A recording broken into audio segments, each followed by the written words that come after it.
step into the day with the dawn ringing in my ears. Oh, I tune to my TV show. No better way, I gotta get myself into gear. Let's go. Oh, and I feel good today with my wake up in the morning espresso.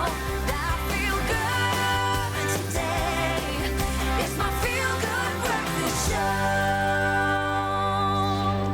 A very good morning to you, South Africa. It's a beautiful Wednesday morning. Welcome to it. This is Expresso right here on SABC3. Thank you so much for choosing to start your morning with us right here on your Feel Good Breakfast show. Adams. We are a day and a few hours before the national shutdown, as the president announced on his speech on Monday. But we're going to get into all of that conversation and more a little later on the show. Now, you know, we have been encouraged to continue self-isolating and practice social distancing, although we can, you know, still go to supermarkets, to any essential services should we need anything during this period and time. But for now, though, we're going to get the show started. Morning, Jamie. Good morning, Miss Katia. Looking fly, looking hello. Looking all sorts of good. Happy hump day. Happy hump day. What do you always say once we get to... What do you... Once we have reached the mid-week hump, it's straight down to the weekend. Not that we can do much this coming weekend. Absolutely, but we are obviously talking all about social distancing. And with that being said, we're going to take a quick look at a video that is going to help encourage social distancing. Oh, I've actually seen this on social media before. This is basically to illustrate how quickly something can spread, because although it's just the two of us here, when we step out of the studio, we are with our families are with their friends and other people as well. So what they're encouraging basically here is if one person works from home, you lessen, you know, the spread of the virus. So if we continue being out there while we are encouraged to stay at home, we catalyze the process of it actually spreading. So let's stay home, guys, please. Yeah. But like you said, it's less than 24 hours or just over 24 hours where we are encouraged to self-isolate, stay home. And that's actually our good morning question this morning is like, what are you going to do in 21 days? We say, good morning, lockdown is upon us. What's one thing you're going to invest this time in? There's so many things to do. Like, I'm already running out of series to watch, but we'd love to hear from you. Get onto our social media pages, Expresso Morning Show, SABC3. Let us know what you're going to invest your time in. What is something you'd want to invest your time in? Cook. Makeup, perfect my makeup looks. Perfect the brands. Working out, I mean, 21 days is the time required to actually acquire a habit. So it's time for us to establish healthy habits, everybody. Absolutely. Well, right now we're going to get into this news headline with G. Thanks so much, ladies. Very good morning from my side. My name is Graham Richards. Welcome as we delve into our Corona Watch here on a national front. The South African government has now ramped up its procurement drive amid the coronavirus outbreak and 21-day lockdown to ensure a steady supply of essential medical equipment and stock for hospitals as the rate of infection begins to increase, with now 554 confirmed cases as of yesterday. Meanwhile, Higher Education Minister Blade Nzimande has announced that the University of Cape Town, the Council for Scientific and Industrial Research, as well as the Biological and Vaccines Institute of Southern Africa have all started work on the development of a vaccine for the COVID-19 virus. Now, for further news regarding the virus, Trade and Industry Minister Ibrahim Patel says a toll-free hotline has now been established to report to anyone that hikes the prices of products. All restaurants, cafes, bars and coffee shops will not be permitted to operate as they are not deemed essential services.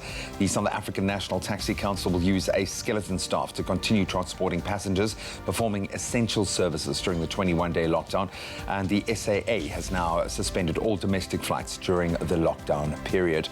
A little further afield, on the international front, Ethiopian Prime Minister Abiy Ahmed yesterday urged G20 leaders to help Africa cope with the coronavirus crisis by facilitating debt relief and providing $150 billion in emergency funding. He said the pandemic poses an existential existential threat to the economies of African countries, adding that Ethiopia was working closely with other African countries in preparing the request for aid. The heavy debt burdens of many African countries leave them ill-equipped to respond to pandemic-related economic shocks as the cost of servicing debt exceeds many countries' health budgets, a statement has said. In shifting continents, Britain has ordered a 3-week lockdown in a bid to slow the spread of the coronavirus. More news on COVID-19 is that the death toll in New York City, home to some 8.4 million people, is now nearing 100. It sparked a growing concern over the spread of the virus. Italy yesterday reported an increase of 743 deaths, but the number of new infections appears to be slowing down. Meanwhile, the lockdown in Wuhan, the Chinese city where the global coronavirus outbreak began, will be partially lifted on the 8th of April. And now some good news with regards to our national shutdown. As we enter a national shutdown for 21 days as of midnight tomorrow, South Africa will be expected to stay home except under very specific circumstances, and businesses that are not essential must be shut down for the period. But the good news is that the most important day-to-day items that we need will still be accessible or be reached. So grocery stores, spaza shops and pharmacies will remain open. You'll be able to go shopping for essentials, seek medical care and take your pets to the vet. ATMs and bank branches will also still be open, and specific measures will be taken to ensure that food production and imports continue. Remember, the South African National Blood Service is also open for business right now, and they need more donors now than ever. So I'm going to reiterate Madiba's words: when people are determined, they can overcome anything. Now, turning our gaze to the world of entertainment, much of the industry has come to a standstill, but many have turned to keeping their shows alive in the online space. Amongst many others, popular American daytime talk show host, maybe the most popular, Ellen DeGeneres, has been interacting with celebrity guests via video and phone calls and then posting them on Instagram. She's embarking on an exciting challenge with former US First Lady Michelle Obama during the lockdown. We'll have a little more on this in our full entertainment report. Right now, let's delve into our sport.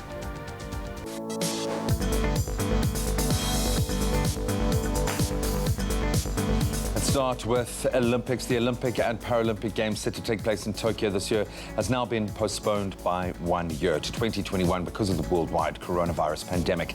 In a joint statement from the Olympic organizers in Japan and the head of the International Olympic Committee, an agreement was made to postpone the Games to no later than the summer of next year. The Olympics is the latest and biggest sporting event to be postponed due to COVID-19. On to netball. Netball South African President Cecilia Molokwane has tested positive for the coronavirus. That after she had travelled to Europe for business meetings with the International Netball Federation. Molokwane, a board member of the INF, travelled to both the United Kingdom and Scotland this month. The meeting she attended took place as South Africa is gearing up to host the 2023 Netball World Cup in the mother city, Cape Town.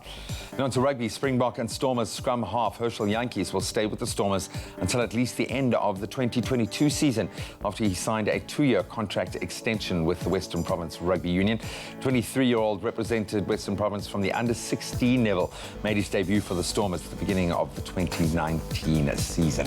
The great news for the franchise. And then finally, WWE's live tour in South Africa has been postponed as expected from April and May to September this year due to concerns over the spread of the virus. So WWE will return to South Africa with events from the 10th to the 12th of September in Cape Town, Durban and Johannesburg, and we'll watch that space for further updates.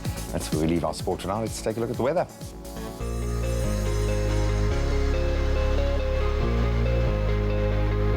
Thank you so much, Dee. Happy Wednesday, happy hump day to everybody. We've asked you to send in your sunrise pictures this morning. Thank you so much to JP Malherba, who sent us this amazing sunrise from Robertson, where times of clouds and sunshine are expected with a couple of showers in the evening, reaching a maximum of 32 degrees, so you want to stay hydrated all day long.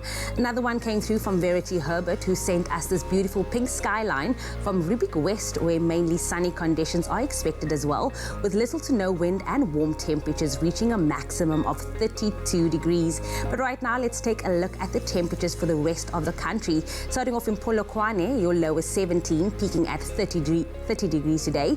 Now, high humidity coming through for Umbombela, ranging from 18 to 32 degrees as well. If you do find yourself in Pretoria, your low is 17 and your high is 29. Johannesburg, for you, it is 16 and 27. With Mahikeng coming through with 16 and a maximum of 30 as well. And then for you, Klerksdorp, it is ranging from 18 to 30 degrees. If you do find yourself in Kimberley today, your low is 14, peaking at 32, and then a northwesterly wind of 18 kilometers per hour expected for Bloemfontein today, with a low of 12 and a high of 30 as well. Northwesterly wind of 18 kilometers per hour expected for Richards Bay, with a low of 23, peaking at 30 degrees.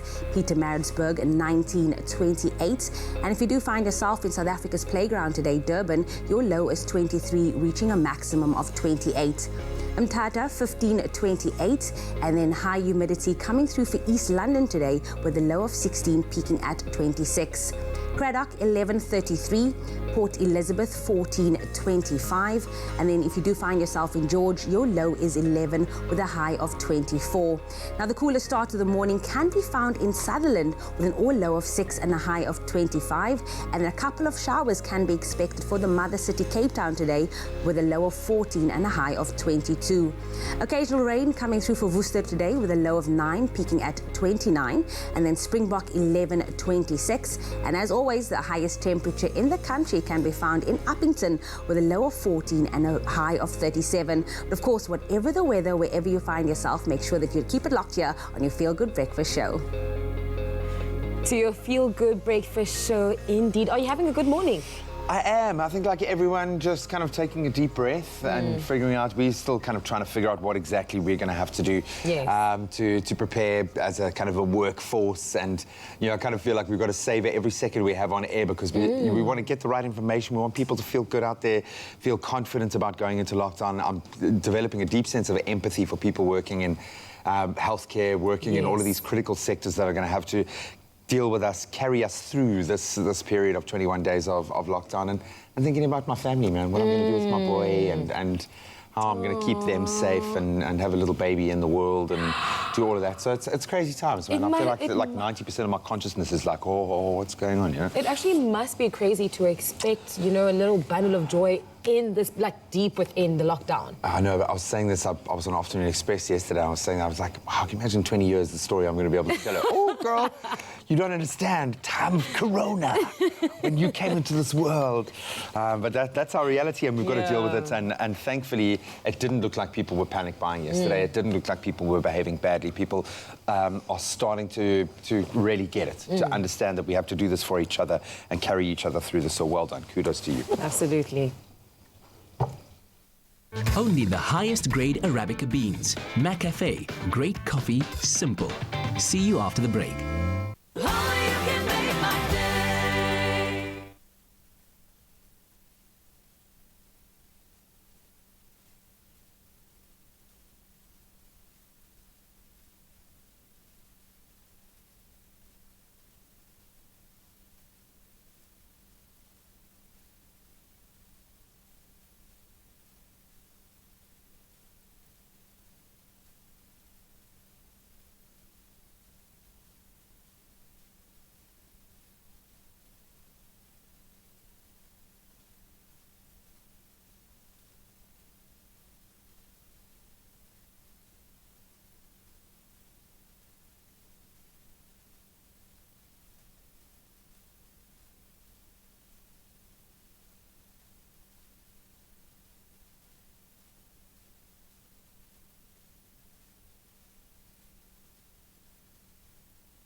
It's my feel-good breakfast show.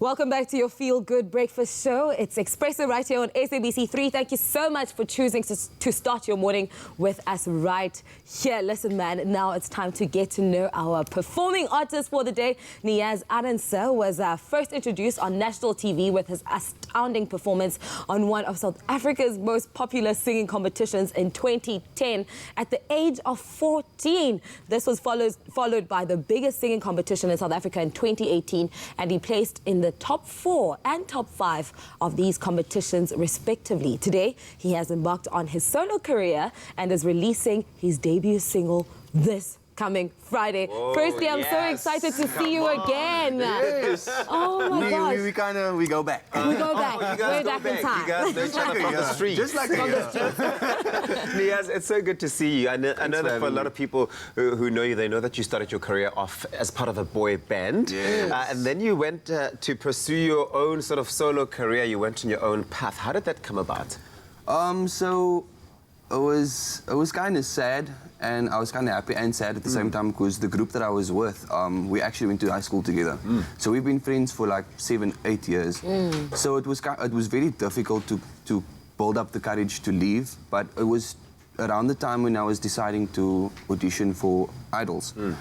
And it was either that, or I go my own path, or I stay with the group. And they were kind of very supportive and very understanding of the path that I wanted to take, because they understood that I've been singing since I was like 4 years old. Wow. You know, when we started the band, it was more for them. It was more like, we're gonna get goals, you know, we're gonna, you know. For me, it was like a passion, and I think they kind of understood when I took my own path, and that's how it happened. Look at you now. I love it when, you know, groups separate based on mutual agreement. They understood where you were coming with your music, and you've been doing this for years. And finally, on Friday, you are releasing your much-anticipated album called Don't Need It. What was the motivation behind it? Okay, so I had two singles that I basically recorded before this. And for some reason, every time I went into the studio and I finished the tracks, I was like, I'm not feeling it. And then one day, I got a message from a friend of mine, a producer friend of mine. He's called Sick Love. And he sent me a couple of beats, and I wasn't that in love with the beats, but there was a 10-second clip that he sent me with just the bass line that he was working on at that moment. And I was like, please send me that bass line, because I really like it. I like how groovy it sounds. He sent it to me. The next day I went to my other friend who was in the band with me, Junaid. He fully produced the track, mixed and mastered it as well. He built it from scratch. Once we had the beat, my other friend now, who's also in the band with me, Herschel, we sat and we just started recording melodies, like 20, 25, 30 melodies, and we just recorded them. And I chose exactly which melodies I wanted. I slotted it in, started writing, and that's how the song came. You were buzzing from that. There's something to be said about collaboration, especially in music. Look at you now, having worked with people who you previously worked with in a band, who you sang with, and now you guys get to work together again. Absolutely organic. But how was that process of having worked together in a band and singing together in a band, and now collaborating again in a different setting altogether? So after the band and I parted ways, they kind of stayed together, but they kind of did their own thing as well. So it was cool to see that Junaid, the baker, he was doing producing, Herschel was, you know, producing as well. They're all doing their own thing, so it's cool to see that everyone grew from the group. But yeah, like I said, the experience that I had with the boys, like us being at high school together, it was a cool vibe. Like, we just sat down, everything came naturally to us. It was like we were still part of the boy band in a sense. One of the members actually wasn't there, and he was actually very jealous that he wasn't part of the whole process. But yeah, he was working anyway. But yeah, it was a cool experience coming together and just producing this amazing track. Nice. And then just very briefly, what can we expect from you in 2020? I know the national shutdown is happening very soon, in a day, in a few hours, and you are going on live stream to give us a performance. Yes. So how can people get involved in all of that? So people are already texting you about it. So sorry. They're just like, I see you on TV. That's funny. So yeah, on Friday I have a live streaming concert that I'm doing. So I was gonna do a single launch, you know. Everyone has to do a single launch. But obviously, with the COVID-19 and the shutdown going on, we're obviously not allowed to do that. So I came up with this cool idea as to do a free concert for everyone, live stream the concert, get the band, and basically have like an online launch type of a thing. I love So that's that. happening on Friday, and I'm excited for that as well. This is such Social big media stuff. platforms quickly. On Social media platforms, okay, here we go. So Twitter, it's where do I look? Twitter, Niaz Ardense 2. Instagram is Niaz Ardense _official. And then I have a fan page called Idols SA Niaz Ardense. Then I have my normal page called Niaz Ardense. And then I have another page called Niaz Ardense. Okay. We'll share those details throughout. It's on the screen somewhere. Throughout the morning. We'll definitely share those with you guys. Of course, this launches on Friday. You can catch it live on the social media platforms, which I think is absolutely fantastic. The single is called Don't Need It. You want to make sure that you are part of the action and part of the buzz with Niaz Ardense. Of course, he's still here on your Feel Good Breakfast show. But listen, can we speak about last night on tropical island of treasure, Curacao? Because, Kat, listen, I have so much question. You kept throwing surprises, twists and turns our way.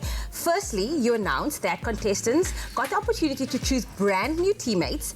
And then also, you shocked us all and nearly made me fall off my chair with this announcement. If you have no idea what I'm talking about, let's take a look at this clip. But as you know, this is tropical island of treasure, Curacao. And I have something else for all of you in the top 5 to consider. No, I just got goosebumps.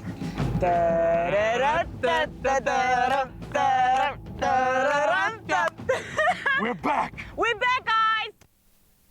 Oh, that moment, I remember it so clearly. Just in that heat, people were slanting 8 in hoendervleis. I saw, why is this orange coming closer to the screen? What is happening here? And then Yeah, how did you feel? Laranja. Yeah, how did you feel when you heard that they had the chance of coming back? I loved him. I was Team Laranja from the beginning, so I was like, okay, they're back. Dun, dun, dun, dun. But I was very excited to see them again because I like the energy that they bring. I do understand that they're not as competitive as the others, but just to see them again was like, I'm happy that they're there for like... So here's the twist that a lot of people maybe might not have understood. So with Team Orange coming back, the opportunity was there for one of them to get back in the game. So that's why in that particular challenge that we had before this, choosing the top 5 and the bottom 5 finishes, was that you didn't want to be the last finishing celebrity or the last finishing smooth fan, because that would mean that you would have to compete against Boer if you were the last finishing celeb, like you can see Kay doing over there, and that you would have to compete against Janeska if you were the last finishing smooth fan. But if they were both to win that contest, they would each then have to go against each other to determine who was the one who would get back into the competition. I understood that. Which provided, I think, a very grand master twist in the game that nobody expected. Because even after the first elimination, you kind of sit back on your laurels and you're like, nah, I'm cool. Everything is fine. But it just wasn't meant to be. I mean, yeah, they tried their best. But I think when it came to it, Sia and Kay realized that they need to... I mean, this was just as much as an elimination as last week was. It was, but I also feel like Janeska and Boer still didn't come back with that winning, fighting attitude. Even them holding the pinball. It was just very like, oh, you know, whereas... and I fell in love with Sia last night. Sia was literally like... Sia was like, core... focus. You could see from her head to her toe. She was in it. She was invested. She was focused. Last night gave me the feels. Like, man. It gave me the feels so much. And what about the potential to change teammates? Like, that for me was an even bigger twist than anything else. It all was with Trevor. Yeah. But here's the thing.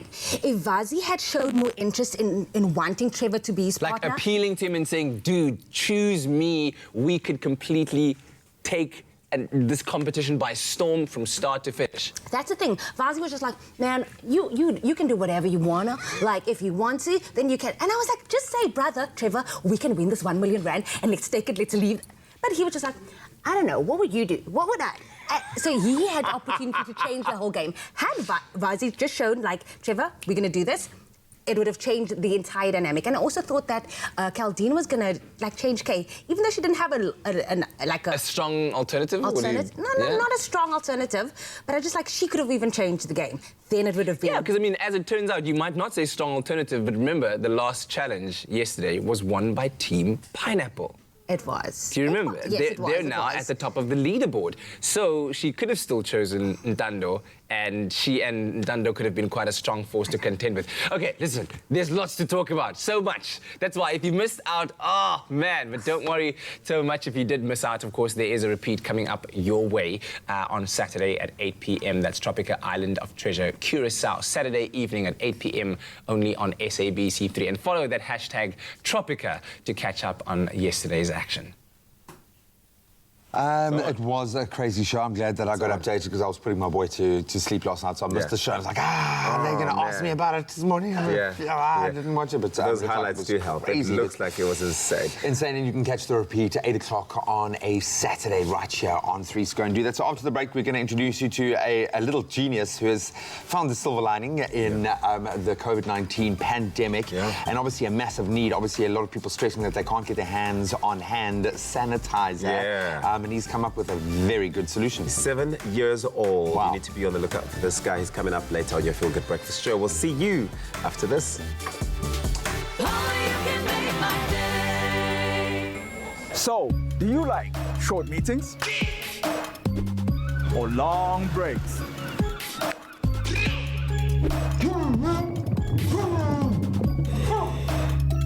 Or playing it safe?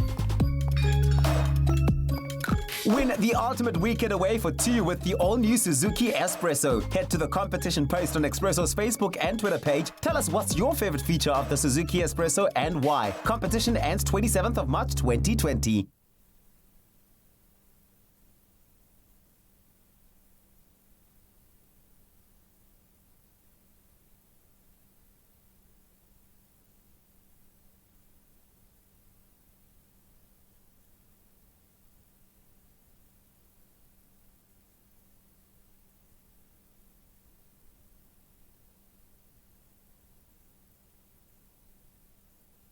Sure about it. We were watching something last night and there was like a bald dude. And I was like, they generally do look like child molesters. Thanks, thank you. You have nowhere to give with John. Oh, man. Fucking. Outdated breed, guys, with a child baby. So, okay, I feel like my mic's on, eh? The mic is on, I can hear you in my ear. Yeah.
It's my Feel Good Breakfast show. Welcome back. You're live with Expresso. Thank you so much for tuning in. In these very interesting times, I think all of us trying to wrap our heads around how we're going to deal with 21 days of lockdown. But for certain sectors, certain people whose businesses are being shut down or they're going to be forced to move to a skeleton staff, it really does come to bear. And I think one particular sector that is going to really be affected is going to be shelters. Yeah. I mean, there are so many dogs and animals being looked after in shelters as we speak. Yeah, and as you said, there's a lot of people who are contemplating exactly what a shutdown or a lockdown really means. And when we refer to our four-legged friends who live in these shelters, I mean, they've been living that for their entire lives. Completely. Exactly. So a total shutdown for rescue and rehabilitation centres means that they have to work with skeleton staff who can only provide the basics for these animals to get through the next couple of weeks. So it is also quite a dire situation for them. Yep, and understandably, there's been now a massive outcry from the various shelters around the country who need volunteers to foster animals wherever possible, to provide, to kind of offset the effects of the shutdown. And I think what they are going to be asking as many people as possible to take in pets if they can and provide that shelter, And of course, they've been inundated with extra animals that have been dropped off by owners who believe that they can transmit the coronavirus to their pets as well. So listen, if you have time or you have patience and enough love in your heart, here's how you can lend a hand during these troubling times. You can check if your local SPCA is taking donations of supplies or any kinds of funds. Then search online to see if your local animal shelters are in need of foster homes. Many are keeping communities updated on their progress and whether applications are still open during this time. Please, very, very important. Yep, in these unprecedented times, I think our humanity is going to be tested, and it's going to give us an opportunity to shine through. And who knows, you might find your best friend in the world, and you might want to make that foster situation a permanent situation. And especially during this time where you might need a companion in those close quarters during lockdown. How about getting a furry friend to help you along the way? Ah, man. Well, in the matter of a few hours, we're going to be living in a very different South Africa altogether. And now, more than ever, it's really up to us as citizens, friends, families, employees, leaders to all unite, come together and take strides to overcome this pandemic together. Now, just earlier this week, our very own Solo visited a cash converters store, to meet with their CEO to find out how they are combating the coronavirus as a business. And honestly, it's really such a relief to hear how all South African businesses, big and small, are just doing the most right now to protect us as consumers and really care for their own stuff in the way that they can, but also in a really big, big way. Let's take a look at this. We're currently facing unprecedented times as South Africa has been declared a national state of disaster with the outbreak of the coronavirus. We're all being encouraged to social distance and stay out of public as much as we possibly can. But having said that, life must go on. And today, I get to find out what certain stores across the country are doing to fight this pandemic. So I'm back at Cash Converters, and this time around it's to chat to CEO Richard Makaiba to find out what his stores across the country are doing to fight the coronavirus, as well as put their shoppers' minds at ease. Richard, how are you doing? Nice to meet you. Good, good. Nice to meet you too, Richard. Welcome to Cash Converters. Thank you very much for having us. I mean, there's no doubt that we are facing a national crisis right now with the outbreak of the coronavirus. But what is Cash Converters doing to ensure that their shoppers still enjoy a pleasant shopping experience in light of what's happening at the moment? So, Tolo, it's no doubt that we are living in a pandemic, a time of a pandemic. None of us have ever gone through something like this, and we sit with two competing requirements at the moment. One, to keep us all healthy, and two, to ensure that the economy carries on operating. So from the healthy point of view, Cash Converters has implemented hygiene issues in our stores. We've encouraged our operators, and we're a franchise operation, to effectively wash hands, sanitize hands of our customers when they come in the stores. Our staff have been educated as to how to go about ensuring their cleanliness, both within the store as well as in their homes. I'm sure the livelihood of your employees also comes into play here. There's been lots of panic and talk around job security. I mean, that is a real threat at the moment, right? Absolutely, you hit the nail on the head over there. We're a network of franchise operations, almost 90 stores across the country now. Each one of those stores are owned and operated by effectively a family, a mom and pop operation. Each one of the stores employs between a dozen and 20 people. Each one of these staff members support anywhere from 3 to 6, sometimes more people than that. And the local community that they operate within, should their salaries dry up, would also have an adverse impact on that community and that economy. So it's critically important that we keep the doors open while ensuring that we keep ourselves healthy. Richard, what are some of these hygiene measures that you've implemented across all your stores? So maybe I can show you some of them and we can walk through the store and have a look-see. Lovely, let's do that. Here we go. So this is an example of our jewellery cabinetry over here. The salesperson is cleaning this counter and will clean it literally just about every half an hour or after anybody has physically touched it. You put your hand on that over there, it'll get cleaned off. The idea being that we really do look after the health side of things. If you have a look over here, this is our cash counter. The cashier's basically cleaning the counter itself.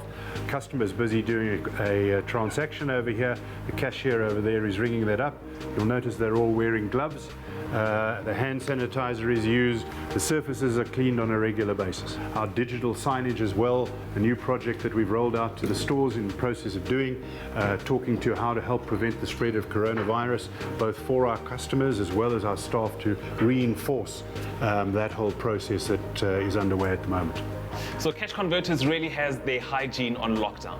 Absolutely. Love that. Okay, so other aspects of what we're doing on a day-to-day basis is literally cleaning the stock over and over again. So you can see the staff member here cleaning this oven. What's likely to have happened is customers may have touched it during the course of shopping. So we're constantly cleaning the items. We're cleaning the items inside, outside. We're cleaning the shelves of the store as well. So it's really clean as you go all the time in store has become the operations normal in a Cash Converters. Richard, Cash Converters sees a lot of products being brought into their stores on a daily basis. How are you tackling hygiene in that regard? Really important question, Matt. Here we go. So here you can see we're in our buy shop. This is where we purchase goods from and do our secured money lending. Customers just come in. Our staff members got a mask on with gloves, hand sanitizing the customer's hands at this stage of the game. But clearly it's about the product in this environment as well. So as soon as it's bought, it gets cleaned here. From here it gets put into a storeroom. In the context of the Second-Hand Goods Act, which is the law that we operate our buying and selling under, it's required to be stored for 7 days. So we know that this virus stays alive for a long period of time, but at least in that period of time nobody touches us. However, before we sell it, we take the item again, clean it now for the 3rd time, price it and put it onto the retail floor for sales. So now it's been cleaned here, it's been left for 7 days downstairs, it is then cleaned again. And as you saw when we were in the retail environment, up until the time that the item is bought again, it gets cleaned constantly and over again. So it's really just an issue of over and over again we're cleaning these items, we're sanitizing the surfaces, we've got sanitizer for the customer's hands, and as you can see as well, from a distance point of view, we're trying to maintain that 1.5 meter distance process. Richard, today has been so insightful. Thank you very much. It's really nice to see that Cash Converters are really stepping it up in terms of hygiene. I sincerely hope that your customers continue enjoying a pleasant shopping experience with caution and safety at top of mind. Talking about shopping, I did promise my significant other a piece of jewelry, which is exactly what I'm going to go do right now. Raid the jewelry cabinet. Cheers, Richard. All the best.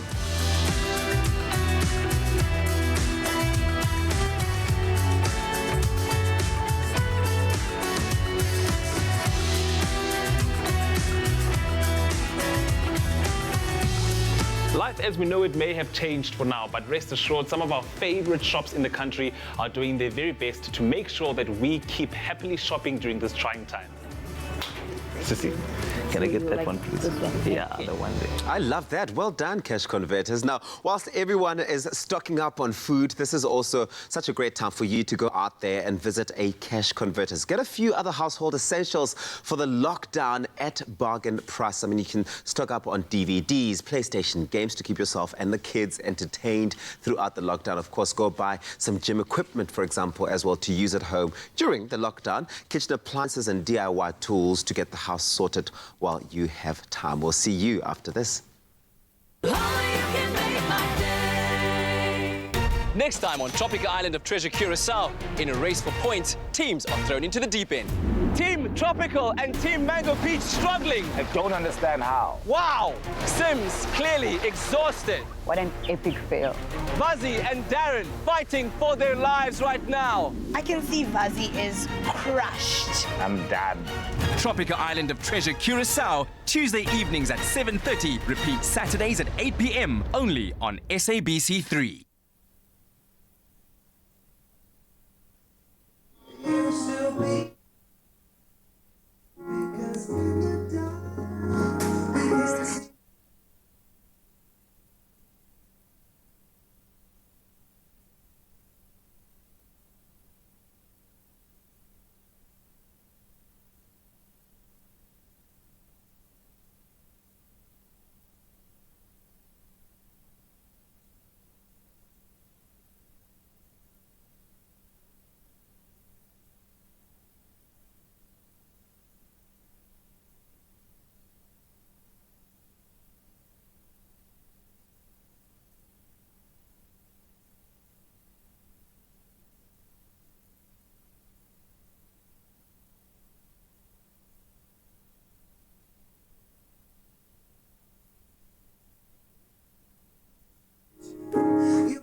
It's my feel-good breakfast show.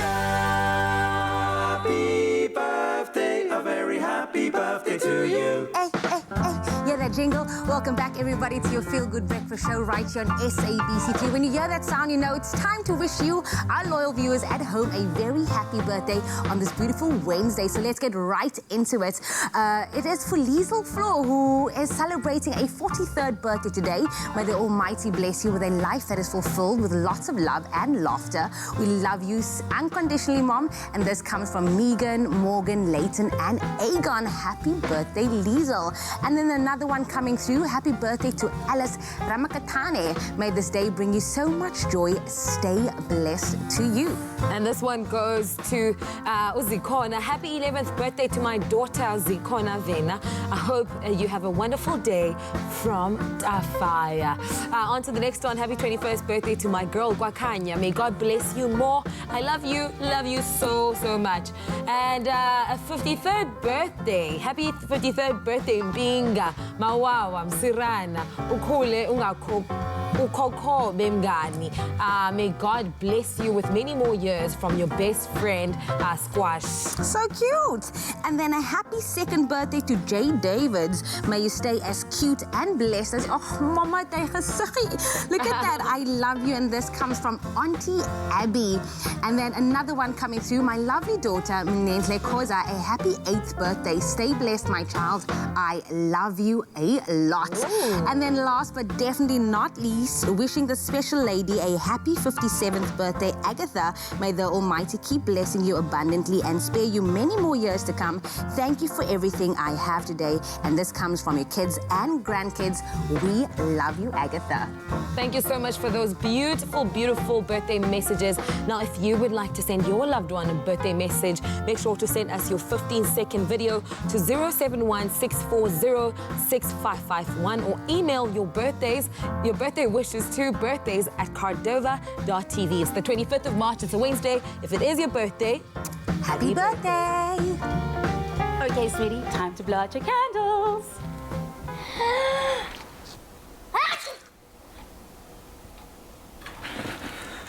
Don't ruin the moment. Prevent allergies or cold and flu with fast-acting powder nasal spray from the Nexa range. Nexa, brought to you by Pharmadynamics.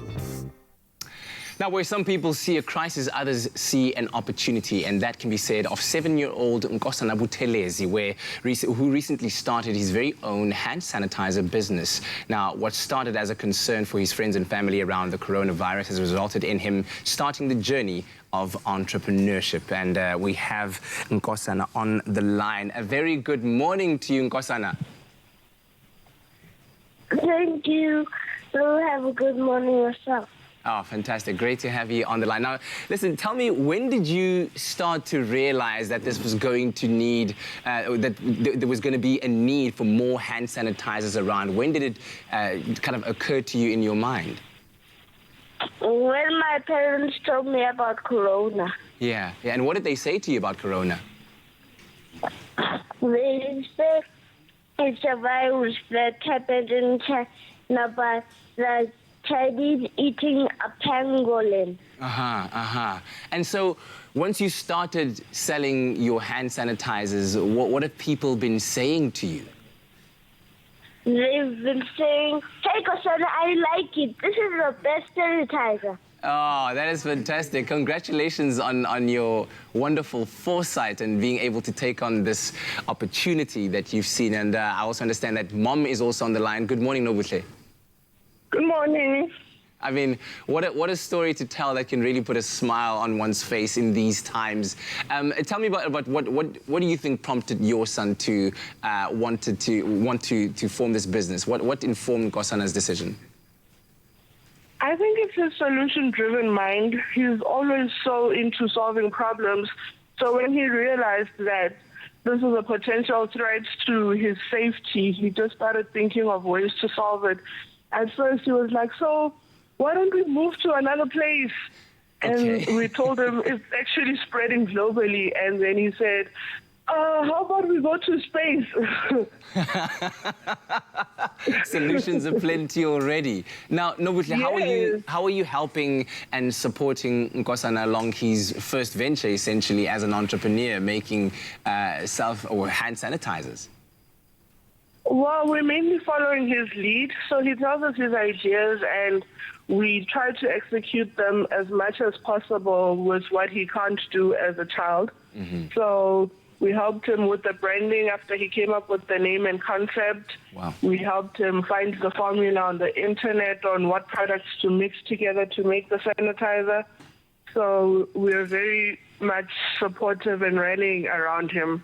Oh man, wonderful way to be a parent at this time and to be supporting your child. It reminds me of the saying that I heard recently that says, "Inkunzi sematoleni." Now, Nkosana, tell me about what you've learned in this process of having an idea and actually telling your parents about it and actually getting to a place where you are doing it and you're running it as an entrepreneur. What have you learned so far? We need to work hard to make our dreams become a reality. Oh, man, that is so, so true. Nkosana, you are an inspiration to all of us. Thank you so much for joining us on the line. And Nobuhle, thanks to you as well. And good luck to you and the family on this venture. And may it yield many, many successes in the future as well. Thank you so much for having us. Have a wonderful day, guys, and stay safe out there. An encouraging story amid these dim or otherwise very, very murky times in our society where you can find a little one like Nkosana who's found the opportunity within the crisis. And in fact, maybe this should throw a question out to you. What other opportunities can you spot in this time of crisis that could help not just South Africa, but maybe even the entire world be a better place post the time of coronavirus? Ah, so much goodness. Brilliant, we love man. it. Carry well on, done, young man. Carry on. Nkosana. But more goodness over this side. As you know that the Crush Goodness campaign has come to an end, and 20,000 lucky and very deserving kids, they've received a new pair of school shoes. But of course, don't forget, Crush are running a competition and it will be closing soon. You just only have under a week to enter. And by entering, not only obviously do you get to enjoy a delicious Crush juice, but you also stand a chance of winning your share of 250,000 Rand in cash, cool hard cash, and 5 paid-up school fees to the value of 50,000 Rand each. So all you need to do is follow the details that you'll find on your favorite bottle of Crush. Then you dial the number on the back of the pack and follow the prompts. Really is simple. Just go and get entering. You can find all the terms and conditions on the Clover website. Thanks to you, Crush has donated 20,000 pairs of school shoes to children in need across South Africa. Keep celebrating goodness with us. Buy a Crush and follow the details on the pack for a chance to win cash prizes and school fees. Crush, share the goodness. Who says second-hand is second best? At Cash Converters, you can buy top brands at bargain prices and sell your goods for instant cash.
Welcome back to your Feel Good Breakfast show right here on Expresso on SABC3. Now we're in the music room with music block with our performing artist Niaz. We got a little bit distracted there. Niaz, before we continue, I know you are hosting a live concert on Friday as like a way of launching your much anticipated album. What can people expect? And please repeat those social media handles. People can expect a fun vibe. It's basically going to be a jam session. Me and my muso friends having fun, showcasing my new single that's coming out. That's going to happen on Friday. It's available on all my social media, Niaz Arendse 2 for Twitter, Niaz Arendse _official for Instagram, and then Niaz Arendse for Facebook. Absolutely love it. Now, right now, you're about to perform an acoustic cover of a very popular song. What are you performing? I'm performing How Deep Is Your Love by PJ Morton.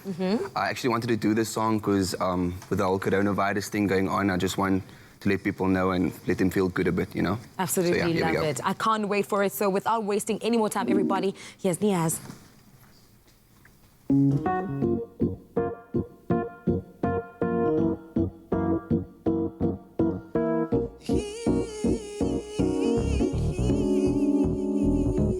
I know your eyes in the morning sun. I feel you touch me in the pouring rain. And the moment that you wander far from me, I wanna feel you in my arms again. And you come to me on a summer little breeze. Keep me warm in your love and your soft lace. And it's me you need to show. How deep is your love? Is your love? How deep is your love? I really need to learn. 'Cause we're living in a world of fools, breaking us down when they all should let us be. We belong to you and me.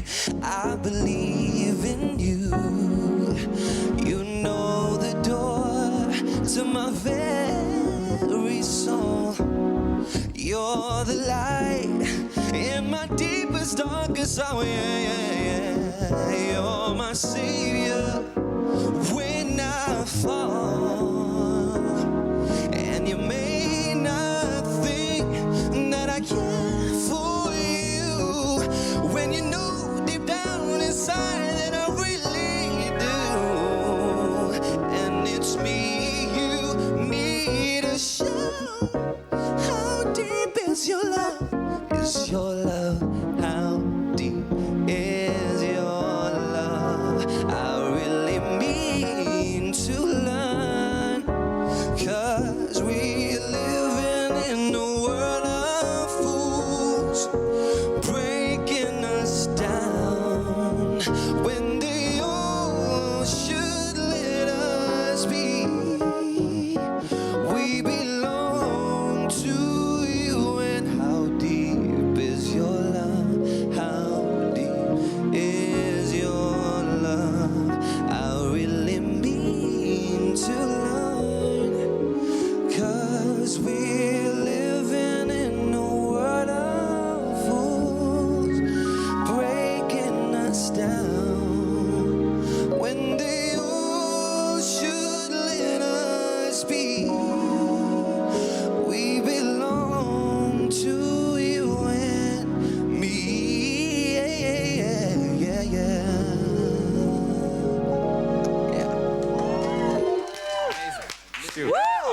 Yes, everybody, that was absolutely beautiful. Thank you, Thank you so much. Why did you decide to perform this song specifically? I'm actually really sad. This is a sad moment for me because I'm a huge fan of PJ Morton. I love his work, I love everything about him, and I was supposed to meet him this year at Jazz Festival. Because of the coronavirus, that's not going to happen anymore. So I really wanted to do this song. So I'm hoping he's somewhere in the world watching. Right We are on YouTube, so he must be watching, Hopefully. you know. Who was one of your inspirations growing up and venturing into music? if you have to talk about singers now and whatever, I would have to say Chris Brown. Oh. I know that's a weird answer. Yes. But solely because he's successful in everything he does. He's multi-talented, he's an actor, he's a producer, he's a singer, he's a dancer. He does everything, and that's something I aspire to be. Because some people think I'm the singer dude and I can just sing, but I'm actually a jack of all trades. I can do a lot of things. I'm a dancer, I do musicals, I act as well. I'm an artist, I draw as well, so I do a lot of things. So I want to tap into all of that as I go further on in my career. So you're the multi-talented, and we are here for all of that. Good luck with everything. But if you've just joined us, do not worry, because he's not going anywhere. He's preparing for 2 more performances. Right now, though, let's have a look at what's happening in the world with the news headlines. Well, it's 4 minutes before 7 o'clock, and here are your news headlines on this Wednesday morning. On the national front, a total of 30 billion rand has been allocated to a special national disaster benefit fund, which will pay unemployment insurance fund benefits for up to 3 months to qualifying workers whose income has been impacted by the coronavirus pandemic and 21-day lockdown. The monthly payment will be to a maximum of 3,500 rand. Meanwhile, Department of Human Settlements Minister Lindiwe Sisulu says 29 areas which are heavily populated and where the virus could spread easily have been identified, and consultations to make the land available to house these people are underway. Now, the South African government has ramped up its procurement drive amid the coronavirus outbreak and 21-day lockdown to ensure a steady supply of essential medical equipment and stock for hospitals as the rate of infection begins to increase, with 554 confirmed cases yesterday. Meanwhile, Higher Education Minister Bladen Zimande has announced that the University of Cape Town, the Council for Scientific and Industrial Research, as well as the Biological and Vaccines Institute of Southern Africa, has started work on the development of a vaccine for the COVID-19 virus.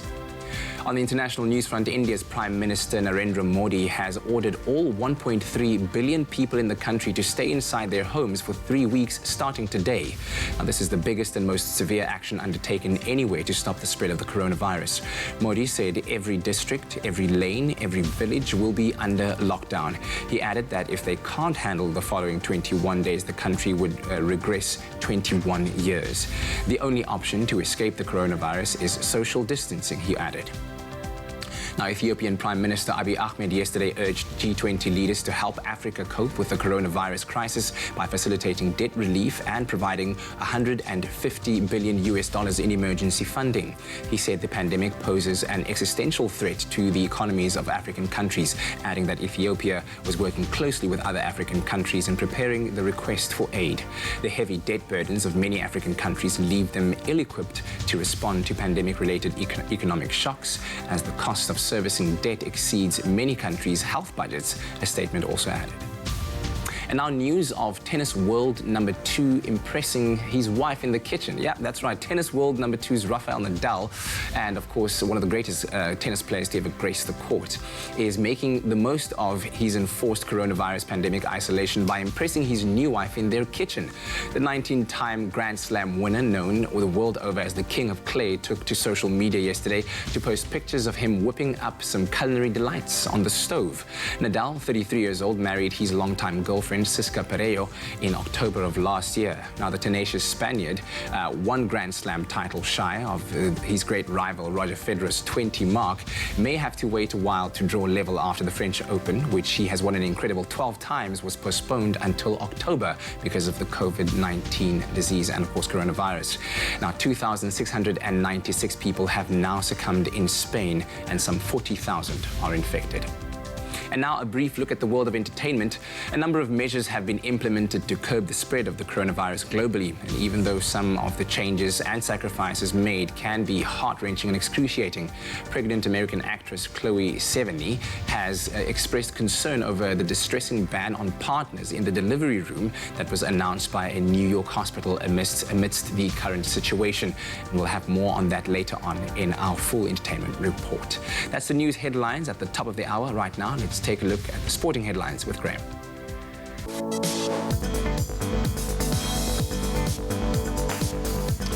Thanks so much, Kat. Let's start with the Olympics. I think we saw this coming as well. The Olympic and Paralympic Games set to take place in Tokyo this year has now been postponed by 1 year to 2021 because of the worldwide coronavirus pandemic. In a joint statement from the Olympic organizers in Japan and the head of the International Olympic Committee, an agreement was made to postpone the Games to no later than the summer of next year. The Olympics is the latest and biggest sporting event to be postponed due to COVID-19. On to netball news. Netball South African President Cecilia Molokwane has tested positive for the coronavirus, and after she had travelled to Europe for business meetings with the International Netball Federation. Molokwane, a board member of the INF, travelled to both the United Kingdom and Scotland earlier this month. The meetings she attended took place as South Africa is gearing up to host the 2023 Netball World Cup in Cape Town. On to rugby. Springbok and Stormers scrum half Herschel Jantjies will stay with the Stormers until at least the end of the 2022 season after signing a new 2-year contract extension with the Western Province Rugby Union. The 23-year-old represented Western Province from the under-16 level and, of course, made his debut for the Stormers at the beginning of the 2019 season. So I'm sure the union is celebrating. And then finally, on to wrestling. WWE's live tour in South Africa has been postponed from April and May to September this year due to concerns over the spread of the virus. WWE will return to South Africa with events from the 10th to the 12th of September in Cape Town, Durban and Johannesburg. That's where we leave our sport. Let's take a look at the roads.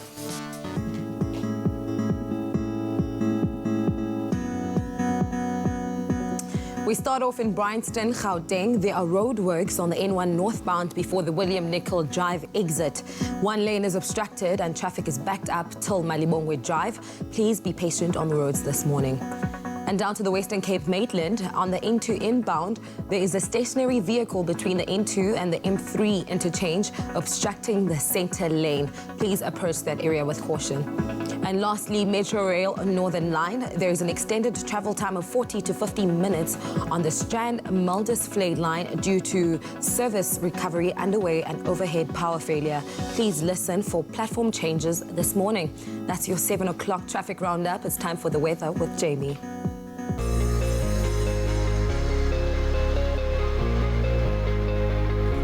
Thank you so much, Kutle. Happy Wednesday to everyone. We've asked you to send in your sunrise pictures this morning. Thank you so much to Carol Ann Besson, who sent us the spectacular orange skyline from George, where partly sunny conditions are expected with a light southeasterly wind and a couple of showers in the evening, reaching a maximum of 24 degrees. Another one came through from Tohira, who sent us the stunning skyline from Athlone right here in Cape Town, where a passing shower is expected with mainly cloudy conditions, reaching a maximum of 22 degrees. But right now, let's take a look at the temperatures for the rest of the country. Starting off in Polokwane, your low is 17, peaking at 30 degrees. And then high humidity can be expected for Umbombela with a low of 18 and a maximum of 32.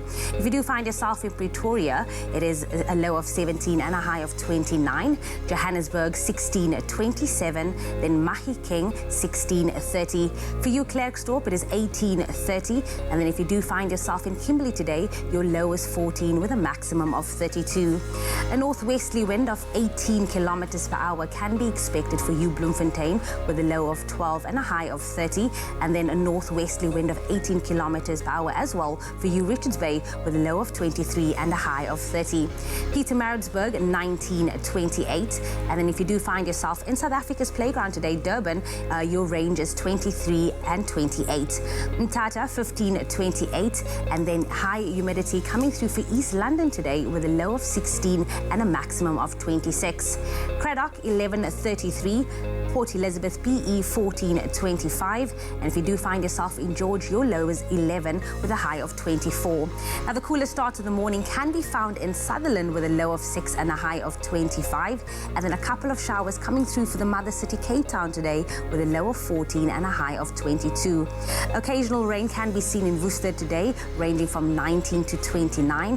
For you, Springbok, it is 11 at 26. And the highest temperature in the country, as always, can be found in Uppington with a low of 14, peaking at 37. Whatever the weather, wherever you find yourself, happy Wednesday to everybody. And a happy Wednesday is definitely set to be here on your Feel Good Breakfast Show. Thank you so much for choosing to wake up on the right side of bed this morning. Look who's here, Shiraz, ready. Yes. I see you've already made yourself at home, Shiraz. You ordered something. What did you order? A good old cappuccino. It's a great way to start the day. That's how I like to start my day. Yes, those 100% Arabica beans. But of course, you are spilling the beans when it comes to beauty after the breakup. What can we expect? Definitely some self-care tips with the 21 days coming up, but also just a way of like really getting in there at home and having a moment with yourself and your significant other and just your family. Because just because we are on lockdown doesn't mean the skin can't take has care to of be yourself. on You lockdown. gotta. We'll see you after this. Shiraz is still here. Buy any large meal and redeem your guaranteed reward. 250 million rands of guaranteed rewards to celebrate you.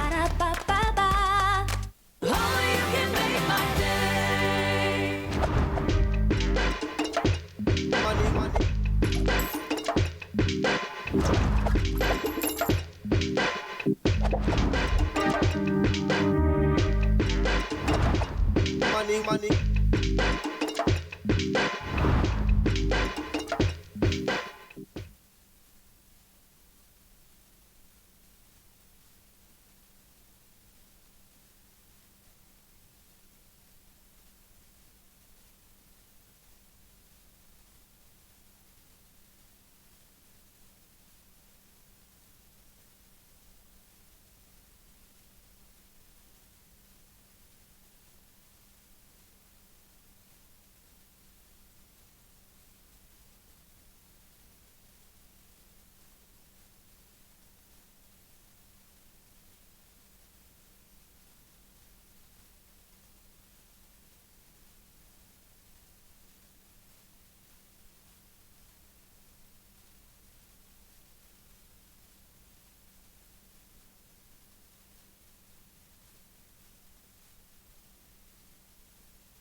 It's my Feel Good Breakfast Show.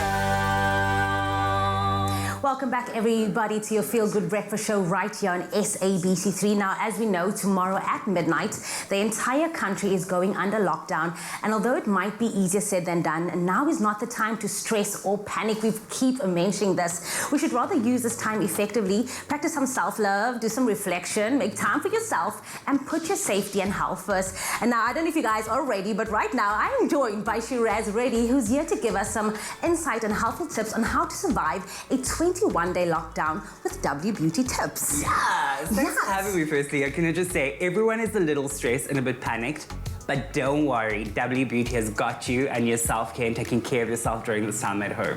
I feel like self-love is not selfish. No, not at all. And during that time, you gotta be like, I'm gonna take a moment, mama gotta rest. Or even for the dads, you know what I mean? Those are like running around with the kids the whole day, take a moment to yourself. Before we get into the products, what are some of your tips that you feel like you're gonna be using with this 21-day lockdown? Definitely getting in a whole lot of H2O. You've got to ensure that you're keeping hydrated, but also just ensuring that you're taking care of your skin. You're either going to be indoors for most of the time, you know, and you're not going to get a lot of natural light. So go out, get some vitamin D, sit in the sun for a little bit, you know what I mean? And just get out there, get some fresh air and stuff. That's very important, especially for the skin. But also just ensure that you're like exfoliating properly, do a deep cleanse. Now you're not rushing in the morning to avoid traffic. You've got like, you know, time at leisure, so like enjoy it. Okay, now let's get into the products because we know it's cost effective. W Beauty is hooking us up with a glow. Literally. After 21 days, you're gonna be like, who does? Look at my skin. It's not even 21 days. My skin is popping, honey. That's all the tea. Yeah, but something that that's really essential in any sort of beauty regime in the mornings or in the evenings or just throughout the day is definitely an exfoliating cleanser. W Beauty has a really, really good one, cost effective as well. You got to get that, but also I'm a firm believer in a mask. I don't know about you, but I love doing a mask, whether it be on a self-care Sunday or self-care any day. And one in particular is the brightening mask. It's a really, really amazing product. This can be used 2 to 3 times a week. You apply it at night before you go to bed, sleep with it, do let your other half know that you're gonna come to bed with a mask, honey, okay? Yeah, rinse it off in the morning and then just apply your serum if you want to. Also ensure that when you are doing this, you've got to tone and cleanse before and then apply the mask. Got it. Very important. Also, mattifying mask, really great. I would say keep this on for about 10 minutes. Again, once or twice a week is more than enough, not every day. Again, a mask is not to be done every day. Cleansing and toning, moisturizing daily, yes, but not a mask. So this is once to twice a week for about 10 minutes and then wash it off.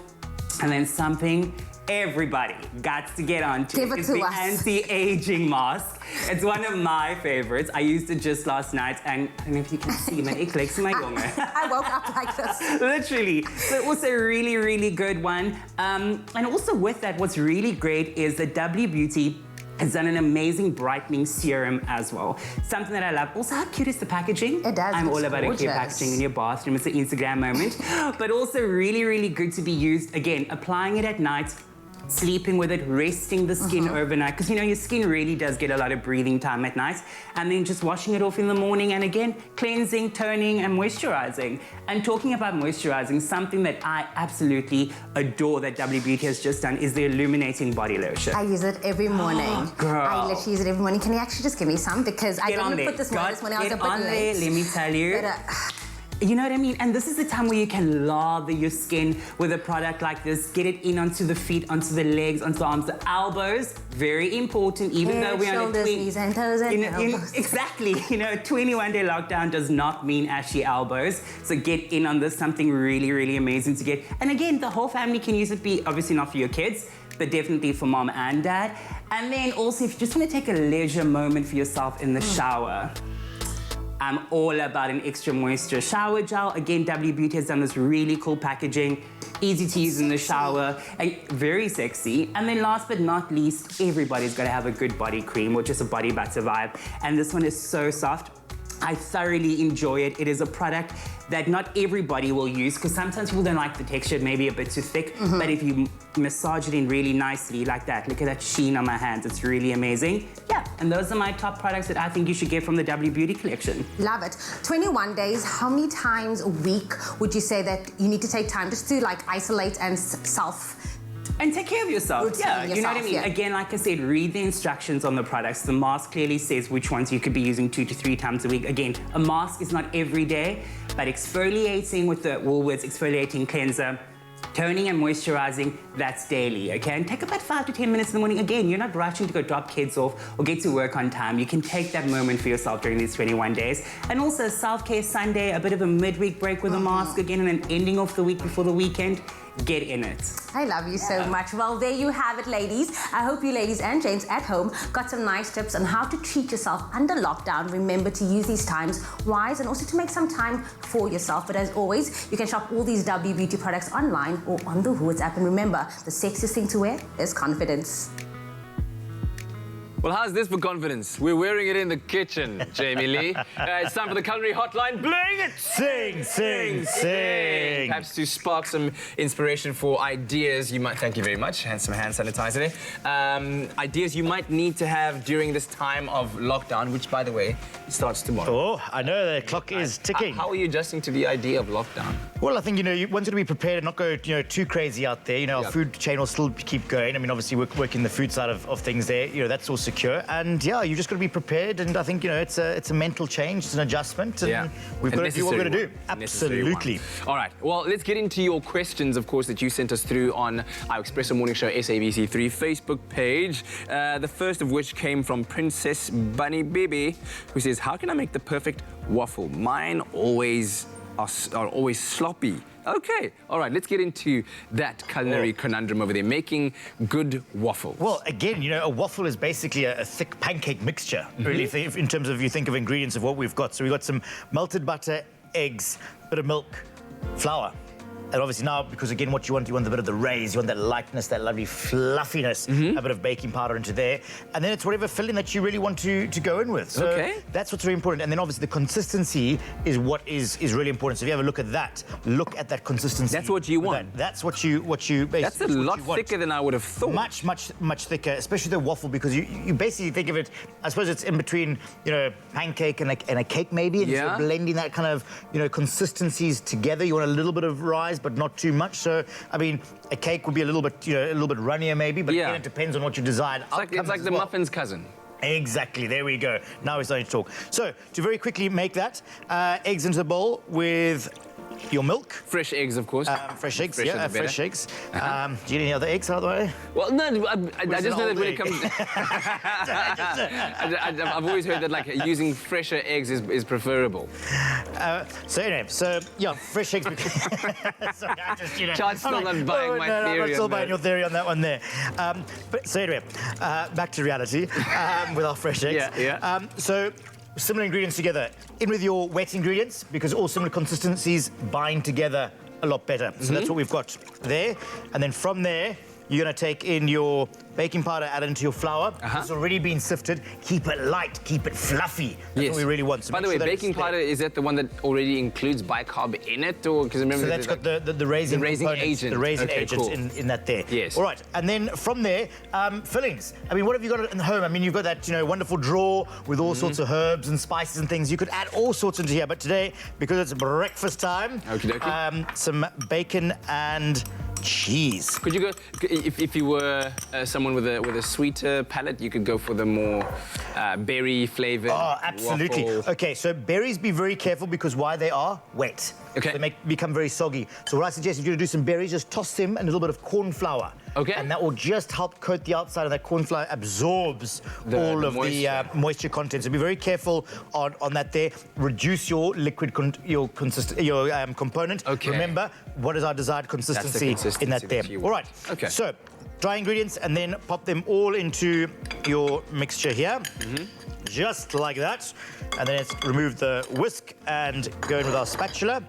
And then literally it's just bringing that together. But imagine, this is great fun. Get the kids involved. Because this is such fun. Create a bit of a conveyor belt. I mean, you haven't got too many, but those who've got like 5 or 6 kids all lined up there. You get one to do, so one puts the eggs and then the milk, and then you whisk, whisk, whisk, and it goes on to the next one. Get whisk, them whisk, working whisk. for their Absolutely. breakfast. Get them in the kitchen and get them working. That's good. All right, so bring that together, and then what's really important, like most batters like this, is allow it to now absorb. So what you want is that the liquid to go into the flour, all right? So it really becomes a much thicker consistency. I see it's bubbling on the surface there. Well, that's just because I'm beating it with the aeration and that there. Okay. So again, bring it together really quickly. This is not something that you sort of mix and mix and mix and mix, because obviously it's going to develop the gluten, which you don't want to do, and you'd have a very sort of tough, tight mixture, which is what you don't want. But yes. That's your mixture done like that. Okay. And, after a little bit of time, it is this beautiful, thick consistency. Beautiful stuff. And then all you need to do is get your Wiffle iron out. Give it a bit of a spray with that dreadful stuff, that hopefully it's clean. non-stick and all the rest of it, and a clean one there. And by the way, you can SMS the keyword EAT to 33728. And now, what's really important is get it hot as well. Make sure it is hot. Don't make sure it's sort of this limpid temperature. Wait between batches to really get it back up to temperature. Okay. So that's something you're very important. Why is that important? Well, because remember, if you were to put this mixture into a sort of a limp sort of oven, in essence, you don't put a cake. I don't think anybody's ever described a waffle iron as limp, but well, okay. You can remember what it's like. You're not going to forget that. Anyway, pop the lid on there.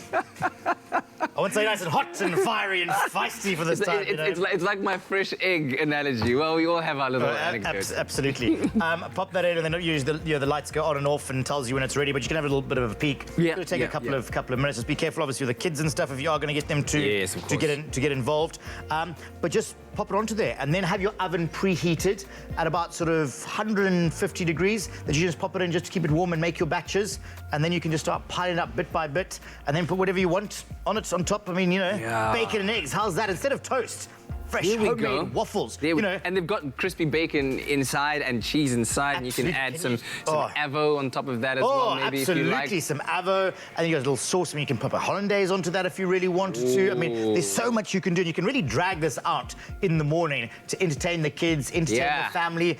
But if anything, what I think is so amazing and not so amazing about this whole virus, it's just going to bring so many people together and just cook and have fun in the kitchen. Very, very true. See if you can start at 6 o'clock in the morning, serve breakfast by 12 o'clock. It's brunch time, kids. In the meantime, you can drink water. But listen, if you have any culinary questions for our team, please post them to our Facebook page. And of course, don't go away, because when we come back, we are going to be making some scrumptious Belgian waffles. What? Looks absolutely delicious, and they say lambe. Hey, some inspiring times in the kitchen. But of course, the COVID-19 lockdown is starting tomorrow across South Africa, and that means things are going to change. The way that we spend our time with our family is going to change. We've asked you on social media, how are you going to be spending this time? What are you most looking forward to invest this time in? Absolutely. And we received some comments from you guys. This one comes from Obiada, and he says, hello, my family. Sad thing, first said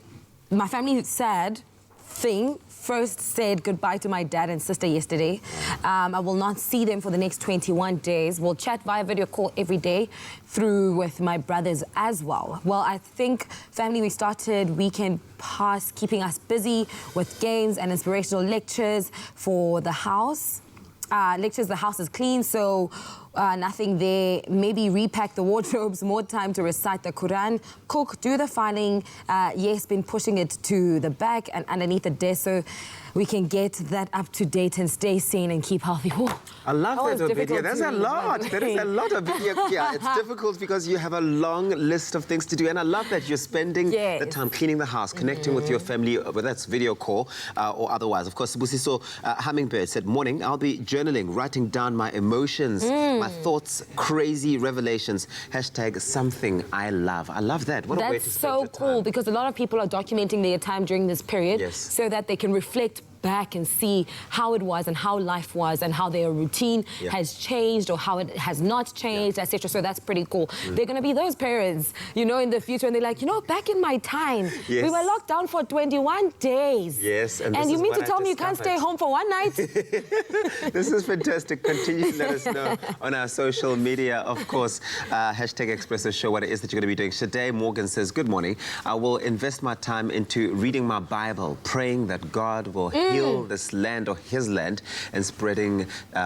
time with my daughter. I love that today. This is beautiful. The thing is, we all get caught up in the busyness of life, and this really does truly give us some time to step back while we're keeping safe and reflect on our lives, reflect on the things that we've been getting up to, what serves you, what doesn't serve you anymore, what needs to be adjusted, what needs to be shifted, and hopefully that's inspired you to do the same. Let us know. Hashtag Expresso Show. We'll see you after this.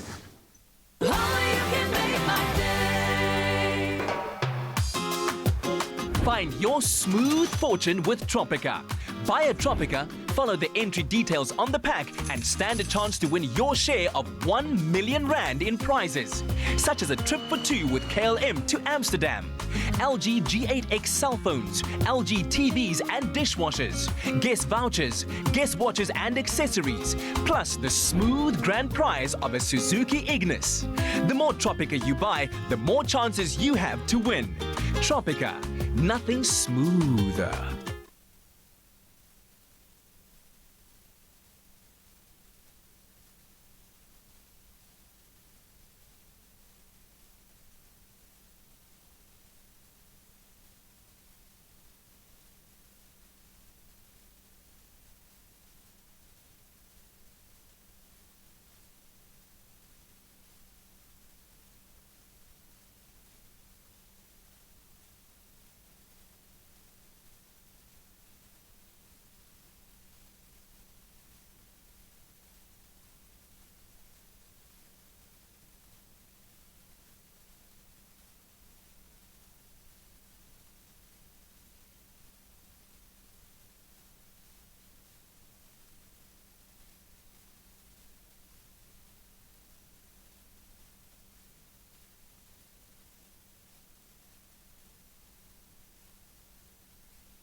Welcome back, everybody, to your Feel Good Breakfast Show. Happy Hump Day. Now, there is a lot of uncertainty in the world at the moment because of the coronavirus pandemic. And with that uncertainty has come a huge amount of anxiety for parents and for children as well. Now, this morning, family therapist and social worker Talia Russell joined us in studio to share some advice on how to manage your child's anxiety during a crisis, and this crisis specifically. So, morning and welcome. Thank you. Thank you Good for to have having you, me. Talia. And early on, we spoke to Nkosana, a little one who found inspiration in a time of crisis and started a business venture. But I guess that's not the norm. I guess it's understandable that a lot of young ones would have anxiety and stress associated with what is going on right now, especially with the looming 21-day lockdown. Well, absolutely. There's so much change. And I think the biggest thing that's causing anxiety is the unknown, the uncertainty. I mean, I certainly feel it as an adult, where things are changing on a day-to-day, even moment-by-moment basis. So that for children who really find structure and predictability calming and containing, we've taken that away. We've said no school. We've said probably staying at home now. Now we know we are staying at home. They're hearing these messages of their day-to-day life interrupted, and we're seeing anxiety shoot through the roof. What can we as parents do? Because I remember being that parent that said there will be no screen time, but right now we are already day 14 for some parents, where I'm just like, listen, Johnny, yes, Papa, because I don't know what to do. And so that is the anxiety that's put on parents. But what can we do to reduce the child's anxiety then in this space? Okay. So definitely reduce your own anxiety. And if you can't reduce it, contain it. Don't let them see it, because it's more important that the children get a sense of calm from us as parents. So we need to portray to them, actually, even though things are changing and we don't quite know, I've got you, okay? And this is what I do know, and then, you know, if I don't know something, I'll say I don't know something. And as I find out more, you can disseminate that information. On your screen time, please, parents, take off the pressure. Do what works in this time. If it means more screen time, pump the screen time, okay? Because there was no training there was no course on how to manage in a pandemic. And as parents, you know, most of the time we don't know what we're doing. And now, under this circumstances, we really don't know what we're doing. So if it means put on the screen for your kid, fine. But you actually will see that it'll be more containing for the child, just your presence with them. Yeah, and I think it's fair to note that for most people, I think, across the world, nobody has ever experienced a pandemic before. I mean, they're likening this to the 1918's Spanish flu. None of us lived through that time, so it's fair to say, at this moment, we actually don't know, and we're figuring it out as we go along. You were speaking about the dissemination of information and your interaction with your child, and that closeness being very important. How do you handle your child's anxiety from an age appropriateness point of view? Well, it would be very different what you share with a young child versus a teenager. So you've got to give them factual information that's appropriate, but also appropriate to their stage of development. So with a little one, you can explain it, you know, quite like I read about where we do it with a ball, to explain this social distancing thing, to explain why we're now told to keep apart. You know, you and I can sit and roll a ball, and closer we are, it's easier to catch it. And the further away we sit, the harder it is to catch the ball. So that's why we sit further away, or we're away from people. But obviously with an older child, you know, we're going to talk about, there's some great pictures out there just about how things spread. We can give them that info. But more importantly, I want to say to parents, and I find this so helpful to remember. Like with a song where there's the lyrics and the tune. The lyrics in this, what we're saying to our kids, is not as important as the tune. If we're saying everything is okay, but we're highly stressed, they're going to pick up on that. Okay, so it's more about we have to check our anxiety as parents and hold that in. And I was just saying to you, you know, if I didn't have kids myself, I think I'd be running around like a headless chicken, you know, because with anxiety, this is what we were fearing was happening, that, you know, bad stuff is going to happen, we don't know. But we have to rein that in. And as a parent myself who is prone to anxiety, I really have to rein that in for them.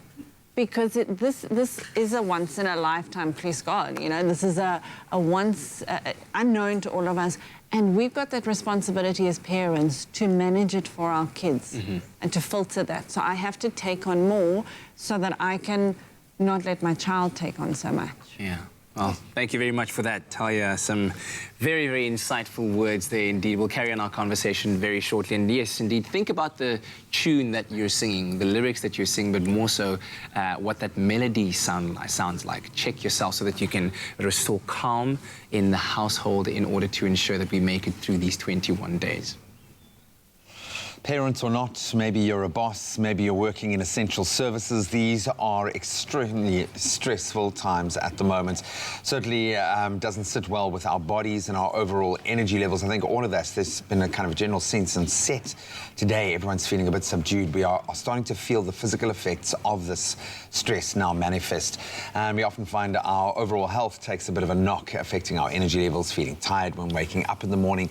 And when it hits that afternoon slump, I know all about that. Your energy plummets and our focus is just about non-existent. So we thought let's dial it back a little. Let's chat to an expert in the field, to Stress Program Director at Recovery Direct, on how stress directly affects our energy levels.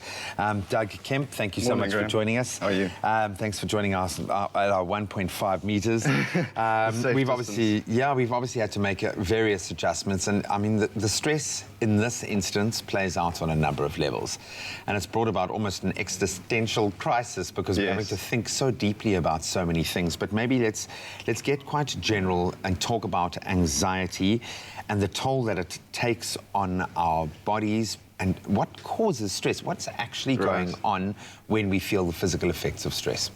Thanks, Graham. I think stress is really systemic to a number of different factors in our environment. It could be work-related, it could be relationship-related, it could be very related to the types of foods that we're eating on a day-to-day basis. So all these things play into what we call psychological stress. And certainly, I think with the present situation, people are really starting to feel what general anxiety is actually all about. If you're not a little bit stressed right now, I want to know how and why. Correct, yeah. So general anxiety is almost this feeling that something's going to go wrong, and you constantly have it. And that really is the focus of so many behavioral disorders thereafter. So really, we have a disordered emotion, something's going wrong. That leads to a disordered thought process, which in turn leads to disordered behavior. And these things are the cycle of what stress really is. Disordered behaviors such as excessive alcohol consumption or not getting enough sleep at night, those things all play into creating this environment of stress. So obviously those things are the things that we can go back to start resolving what the actual stress is. And really understanding our environment better through our emotions is what we're trying to get to. Maybe we are being forced through an exercise in that space right now. We're going to understand ourselves and our environment a lot better after the next 21 days.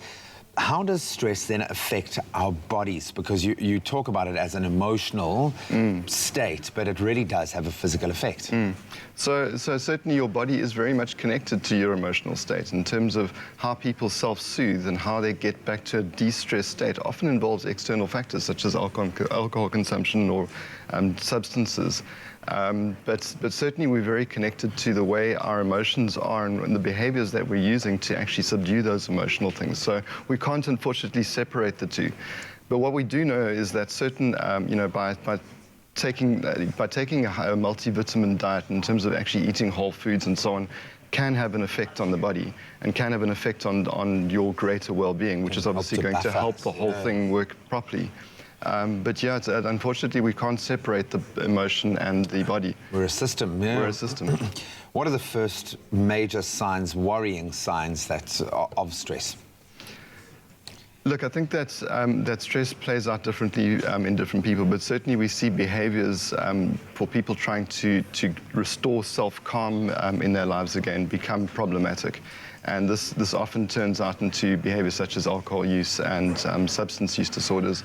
But generally, I think that people start to understand that we're almost going into routine behaviors that are not, how should I say, progressive to one's well-being. Okay. So that's destructive patterns, So really one needs to start examining those destructive patterns and looking into introspective things like meditation and mindfulness and so on.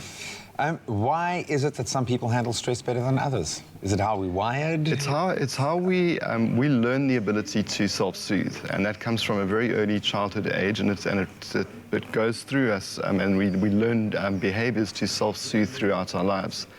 And very many people just haven't learned the right behaviors to self-soothe without bringing in external influences.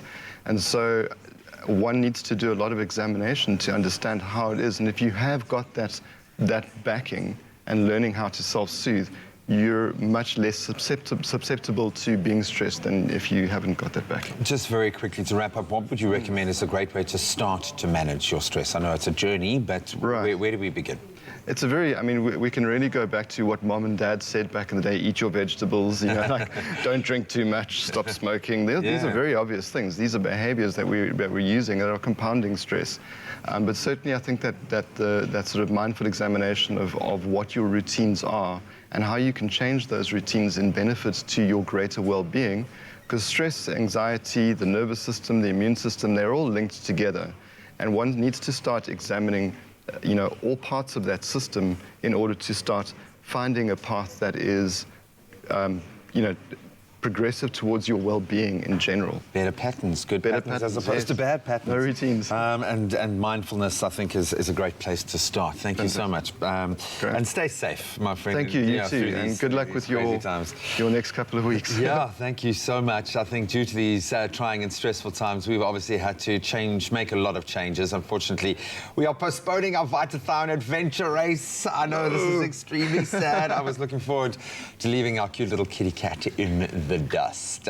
He's quite competitive, and I think it was going to burn, man. It was going to burn. But for now, we are awaiting new dates for the triathlon. Like everything else, it's a day-by-day thing. We will keep you posted.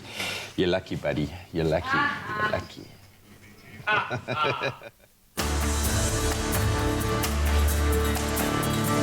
Activate your beast mode with Vitathion.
Looking for immune support? Remain at your peak all year round with Immuenza.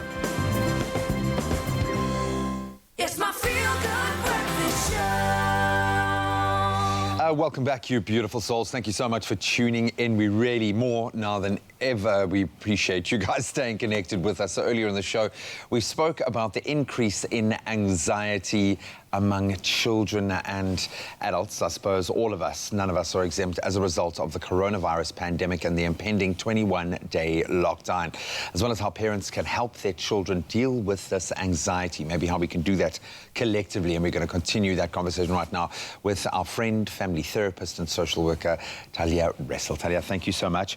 You always give us great cause for self-reflection and inspection during these times, which is, that's often what you've got to start with as a parent. Just check yourself. Just see what you are doing. Feeding off my last discussion, there's all these patterns, these things. You might not even be aware of it. Just take a step back and just be aware. But it helps if you can recognize the signs. So maybe let's start with our children. What are the alarm bell signs in our kids? So if we're seeing a change in behavior, like suddenly their sleeping is disrupted, or their eating patterns, or being a bit more teary and needy, asking a lot of questions, running to the toilet a lot. Those can be some of the general warning signs with younger kids, because they won't have the words to say, you know, I'm really worried. They will show it physically in their bodies. So that is something for parents to be on the lookout for. Absolutely. I think it's so important that, and we're going to reiterate, if you panic, it passes on to your child. Yes. But now we spoke about, we can maybe increase a bit of TV time or screen time if you need to. But what is things that you should absolutely not be doing right now to increase this anxiety in the children? Yeah. So we want to be aware what they're exposed to. We cannot pretend it's not happening, they know it, but having the news or the radio on 24/7 that is unfiltered is not helpful to the child. Even younger kids, because they pick up a word or two. Even in our discussions, the adult conversations, they're listening to it. So we really have to be mindful as to what information they're getting. You want to be the one who's giving them appropriate information, not necessarily the news cycle that's repeating the same thing, or the infection rate and you know, scary things that they may not be able to make sense of with their childlike mind. Something I do want to add that parents need to know is that they won't necessarily have the same anxieties as us, you know, from an adult point of view. More from a child point of view, they're going to be more disappointed. Why is school cancelled? Or no holiday? Why can't I see my friends and I don't understand this? Or, you know, making sense on their day-to-day level. So it's important to actually ask your child, A, what have you heard? Because you want to hear what information they've got, and what are you feeling at the moment, and about what? Because they might not even mention coronavirus. They may have heard it, but they're more disappointed that they're stuck at home with you now for 21 days. So we would need to express, you know, from a child's point of view. Think about these teenagers who do not want to be with their parents. Now they are stuck and confined there with them. You know, Jack came to me to talk about granola virus, and we've spoken about granola virus.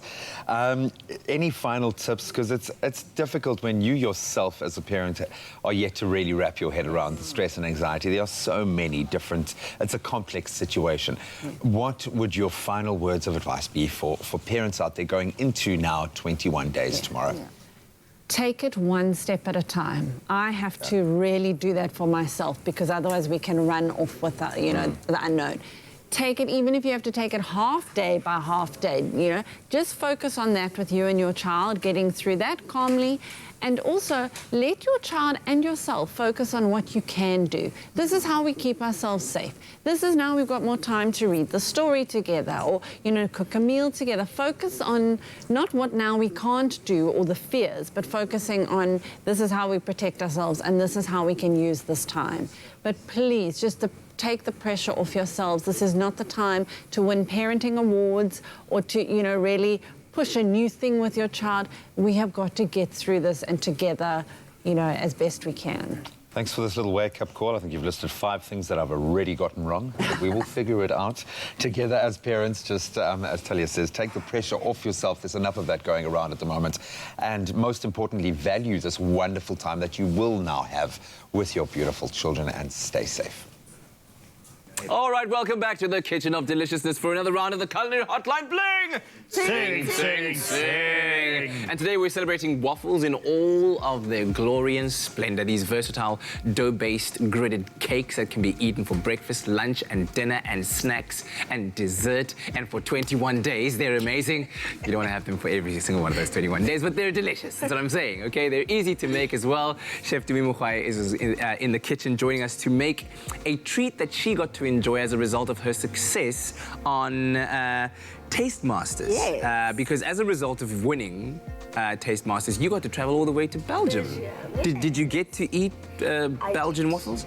I did, and I must say that we've been doing it wrong. The rest of the world, we've been doing it wrong. Okay, all right, so let's take it right to the source. Let's take it back. Chart, have you ever made Belgian waffles? Oh, absolutely. And I've also been very fortunate a couple of times over the years to go back to Belgium. And yeah, there is something really incredible about a traditional, you know, like we have traditional, there's classical. We understand as traditional foods. Yes. And they would talk about classical recipes. When you get a classical Belgian recipe or a Belgian waffle, oh my goodness. Ah. Quick side question. Yes. Who makes better chocolate? The Belgians or the Swiss? Whew. Oh, that's neck and neck right now. No, so I think the Swiss probably in some ways, but again, it depends on what kind of chocolate you're after and stuff, you know. Okay. I mean, you can't even think it's about this glitzy packet at the end of the day. I mean, these glitzy packets all look good, but I mean, that's fooling yourself. You know, you actually got to really understand what goes into that product. And is it, and I ask a lot of you out there with chocolate, is it chocolate that you are eating? Get to know your food product. Maybe the chocolate that is best in the world to enjoy is from Africa, where the cocoa beans are from. Oh, hey! Aha! Now we're talking, and I tell you, we have some amazing local product. But anyway, I digress. Back to the Belgian. To local chocolate. Back to their waffle. So we're going to be making the Belgian waffle, and what is different about theirs is that theirs is actually a dough. So I'm gonna I'm gonna ask you just to get mixing with that while I explain what I'm saying. So we're gonna get in some flour, salt, and some yeast. Yeah. So normally when we make waffles, it's more of a pancake texture. Yeah, Very more runny, batter than dough. More batter than dough. But with theirs, it's more of an actual dough, and then you just work in. Actually, let me steal this and you use that. Yeah, and then so it's very, very light. But when they make theirs, they're very doughy and thick. So that would mean that like when you bite into it, it's more dense. Not even. No, actually lighter. Nice and fluffy. But what's really important with the Belgian waffle is the crispness. It's the texture on the outside that you have, you know, so like, think of it like this way, like a really crispy potato on the outside. You think of a roast potato, and on the inside, it's the lightest, fluffiest sort of consistency. Okay. Am I right to me? Is that about right? Am I talking complete nonsense? So how do they achieve it? Is it by the ratio of wet to dry ingredients that's more weight towards the dry ingredients? In essence, yes, but also they have a secret ingredient inside of those, and that's sugar pearls. So they literally have sugar crystals in there. So obviously, as it bakes in the waffle machine, it gets nice and crispy and caramelizes when the sugar melts. And then when you bite into it, because the sugar is still soft, it actually becomes, it's like a syrup, a caramel syrup that you're eating inside of the actual waffle. And that's why it's always best to eat it warm. Eat it warm. What we've done is we've mixed up all the ingredients. So yes, people are probably shocked, oh my gosh, it looks like you're making bread. It's so dry. Exactly. So we're gonna make this mixture here, and then we're gonna add the sugar crystals. We're gonna let this rise. But luckily we've got a mixture that we made earlier. So I'm just gonna add some of these sugar crystals in there. Okay, so that's when you add them. Yeah, so you let that mixture rise first for about 3 hours, and then once it's risen, then you add your sugar crystals or your sugar pearls. And I was also very shocked to find that it's not easy to find sugar pearls this side. So you make like maybe sugar cubes. Yeah, just get up sugar cubes, just cut them up there. Absolutely. Basically, SMS the keyword sweet to 33728, by the way. Quick side note, so once it's at that kind of consistency there, Chart, would you be adding a little bit more moisture to it to get it to this? Okay, so you go slightly different there. You know, if you look at this, they put a little bit more liquid ratio into here that you could do. But I mean, you want to keep it, you know, as Tumi says, you know, thick, and you got to think of your consistencies. There's so many different variations of it. So you do want maybe, you know, probably a little bit more liquid. That's liquid there. But again, it all varies in its own kind of way. Another one, Cat knows what he wants there. Get it into there. So again, remember, what are you trying to do in the cooking process? And that's what one's trying to understand in the Belgian waffle. So you want to reduce the moisture content, because if you reduce moisture content, there's not too much steam. Steam is what creates it nice and soft and fluffy. Yes. What do I want? I want something lovely and crispy. So to get crisp, I need to make sure the liquid content is out or removed or not there for a long period of time. So that's why, you know, as Tsumi says, you want to actually reduce your amount of liquid or have a much thicker consistency for that there. But again, it depends on your ratios, and there are so many different variations of it. But what works for you, just use it. And the yeast as well, obviously, because it's going to allow it to loosen up and break up and activate the actual ingredients there. So it's going to loosen up at some point anyway. Okay. So not too much liquid, but you'll see how it's going to taste. Yeah, and so you've got some strawberries, you've got some raspberries there. What did you enjoy it with when you were in Belgium? I literally just powdered sugar, icing sugar. Oh, yeah. Else. Wow. Let it snow, let it snow, let it snow. Lots of icing sugar. Is that you there? That is the waffle. It was so look at that. delicious. Wow, nice and fluffy and delicious, and it's a pillow of goodness. It was amazing. Yeah. Oh. Delicious. Pillar of goodness. I like the sound of that. Okay, we're going to let these do their thing. Yeah. Nicole, I hope we've got some powdered sugar somewhere in the kitchen, please. Please. Try this out at home. SMS the key word, which is sweet, to 33728.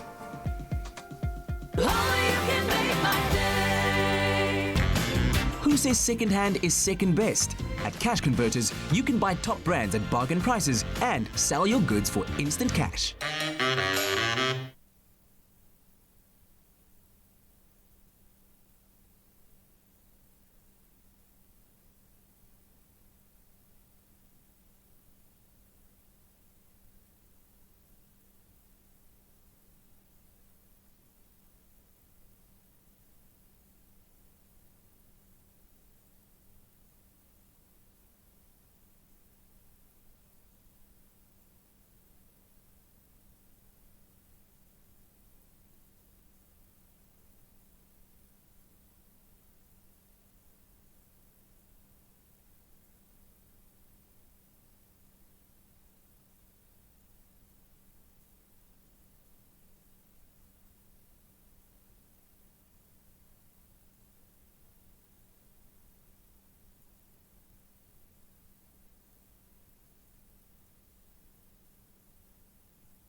It's my feel-good breakfast show.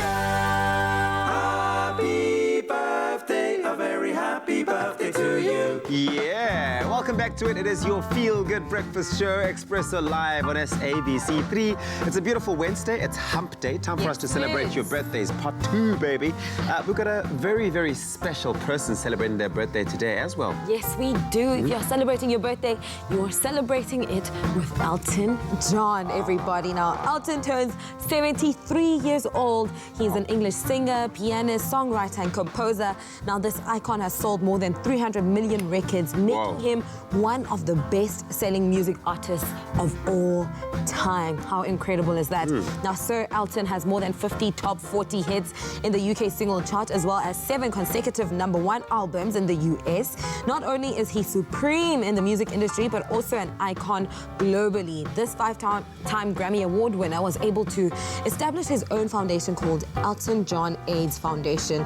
He has been seen multiple times with notable people to discuss the fight against AIDS and replenishment of the global fund. Now, John was presented an award by the president, Emmanuel Macron, for his lifetime contribution to the arts and the fight against HIV. Last year, he published his first and only autobiography titled Me, which a lot of people loved. Currently, he's on a farewell tour, and we wish him the happiest of birthdays, and we hope he continues to be an inspiration to many. But I'm pretty sure now the farewell tour is probably going to come to a halt following the global shutdown. Yes, ultimately. of course, probably Elton John. What a man, what an icon. What an happy icon. birthday, happy 73rd. And now time to celebrate your birthdays.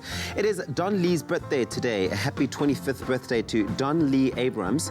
You bring so much joy and blessings to our life. Stay the humble guy you are. I love you, Kaz. This is from Mola and family. And then happy 24th birthday to Saviano Abrams. A brother as a friend, full financial life. On your birthday, we wish that the Almighty blesses you with good luck, wisdom, happiness, love, good health, and success in every walk of your life. From your granny, your mother, sister, and nephew. Happy birthday, Saviano. I wish my sister, Shubhashini Naidu, a very happy birthday. Thanks for caring for us. Have an awesome day.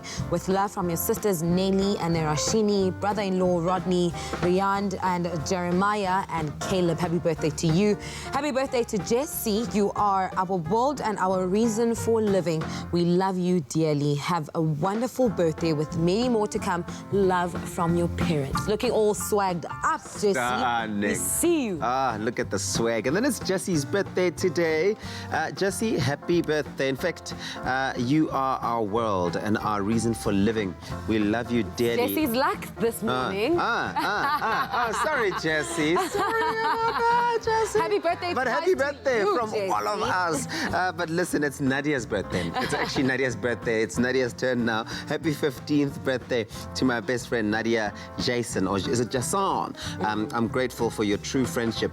Hope your birthday is amazing, and as amazing as you are, my best friend. I love you, love, hope, and everlasting joy. Always stay the sweetest and loveliest person I know. And then Mubarak to Tameen and Naeem on their second birthday. Look at that, twinsies. You bring new meaning to the terrible twos. Love from your daddy, mummy, and your big sister, Razina. Happy 10th birthday to my granddaughter, Nuha Isaacs. May Allah grant you good health, inshallah, from your mama and the rest of the family. Rizne is also celebrating her birthday. Happy 4th birthday to our beautiful girl. Hope you have a blessed day. From your mammy, granny, and uncle Nikki. Happy birthday. I love your hair, Rizne. You are such a pretty to girl. the side and everything. Beautiful. Well, listen, would you like to have your birthday on the Expresso show? Put on the TV, send us a WhatsApp video, 10 to 15 seconds singing, maybe wishing them well on 071 640 6551. That's the number. But of course, you still can email us birthdays at cardova.tv. But if it's your birthday today, and yes, this is for Jessie as well, from all of us here, happy birthday. Mwah. Yeah, happy birthday, Jessie. We love you, man. So with one day officially before the official lockdown, we are all busy gathering the essentials that we need during this very trying time. But it's still also a great chance to use this last day to quickly sell all the items at home that you really don't need and make some quick, instant cash if you can. Our very own Solo did exactly that. He took all the things that were just lying around the house gathering dust and turned them into moolah. Now, I know Uncle Tabsy has been raving about cash converters and all the hidden gems he found in the store. And I thought, hey, this might be the perfect place to sell some of my stuff. And that's exactly what I'm here to do today. Now let's go make some moolah.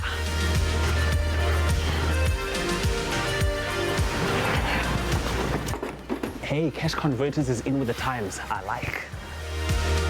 So I recently bought myself a brand new smart TV, and instead of letting my old LED TV just sit there gathering dust, I thought, let me sell it for some instant cash at Cash Converters. And no, don't tell me about going online, because I've been down that road before, meeting up with dodgy potential buyers in dodgy parking lots, and it's not ideal, especially for such a huge transaction. I've also got some DIY tools that I'm not using at the moment, and I'm sure an actual handyman out there could make better use of them. On that note, let's see how much I can get for these goodies.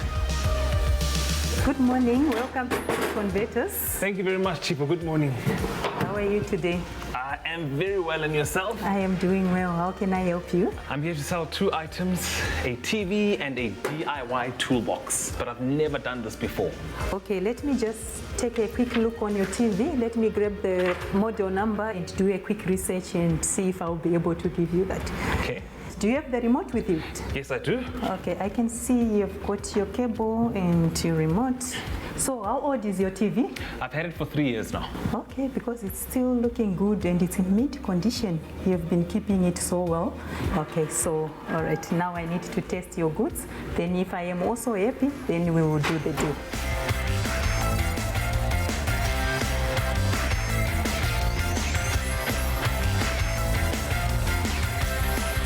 So now let me take a look at your toolbox. Everything seems to be there and in mint condition. I'm happy with the condition that I'm seeing. Yeah, I thought I was going to use it a lot more than I did, but I think I've only used it once to hang up a picture on the wall. Okay, that's great then. Do you have any form of identification by you I need to do the paperwork? Yes, I think I have my driver's license on me. Okay, let's have a look at it. Okay, thank you.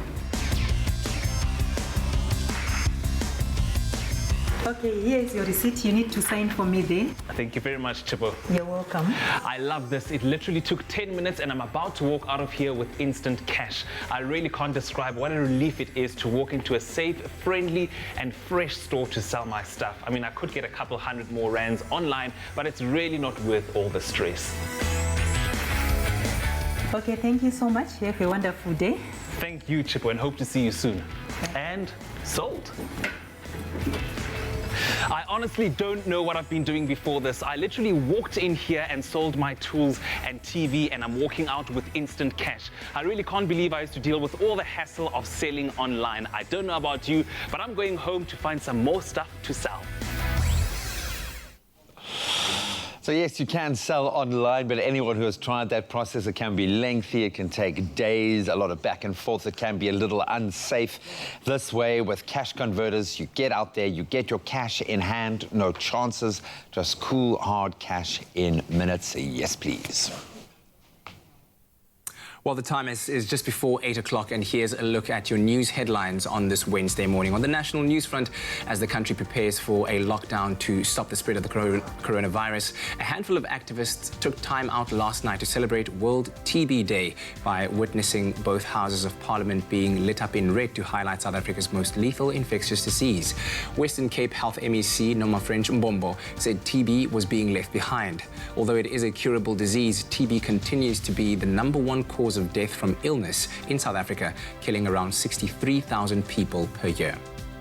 Now, a total of 30 billion rand has been allocated to a special national disaster benefit fund, which will pay unemployment insurance fund benefits for up to 3 months to qualifying workers whose income has been impacted by the coronavirus pandemic and 21-day lockdown.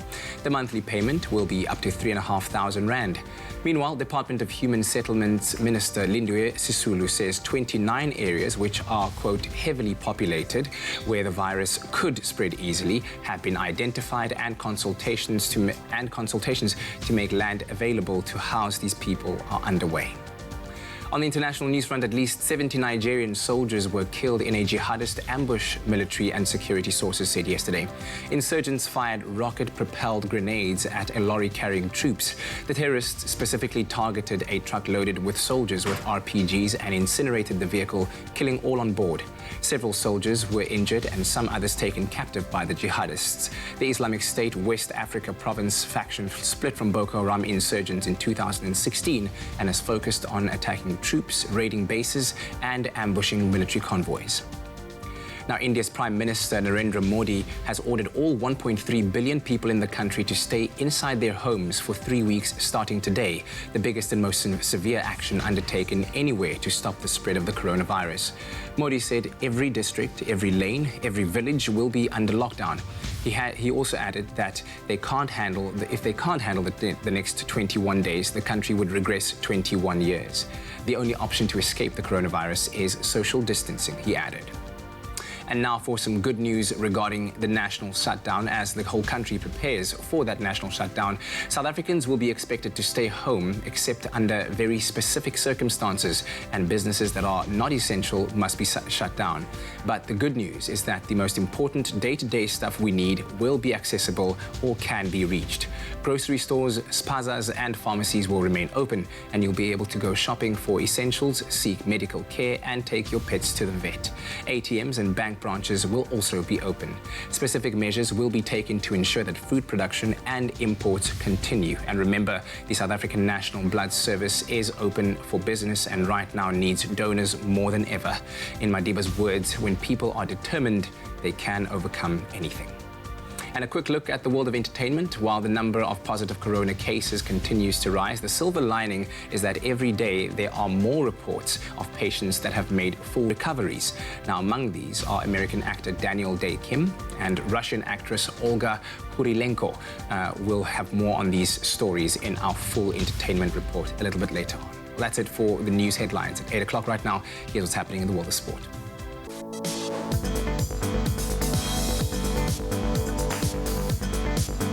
We start with the Olympics. The Olympic and Paralympic Games set to take place in Tokyo this year have now officially been postponed by 1 year to 2021 because of the worldwide coronavirus pandemic.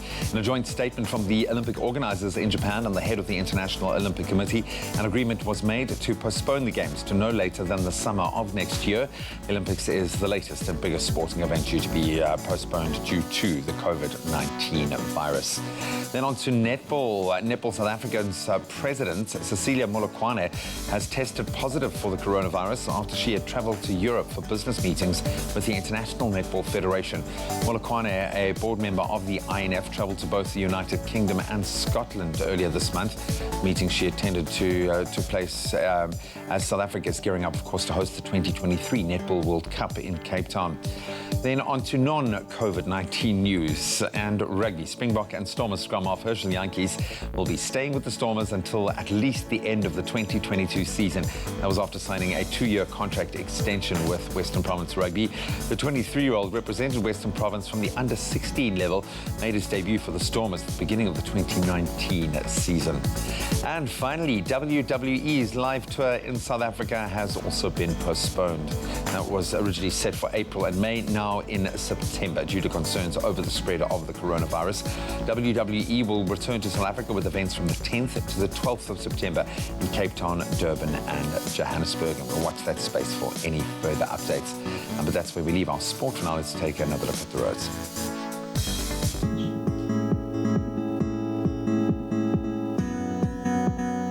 The time is now 5 minutes past 8. It's time to have the final look at what's happening on the roads. Starting off in KwaZulu-Natal, King Cetshwayo on the N3 westbound.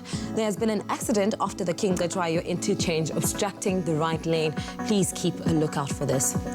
And Gauteng, Bedford View, there has been an accident on the R24 eastbound after the Giluli's interchange. The middle lane is blocked. Please approach with caution.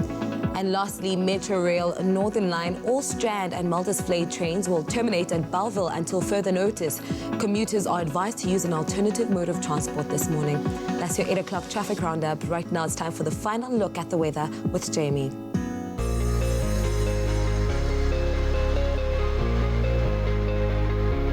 Thank you so much, Kathleen. Happy Wednesday. We've asked you to send in your sunrise pictures this morning.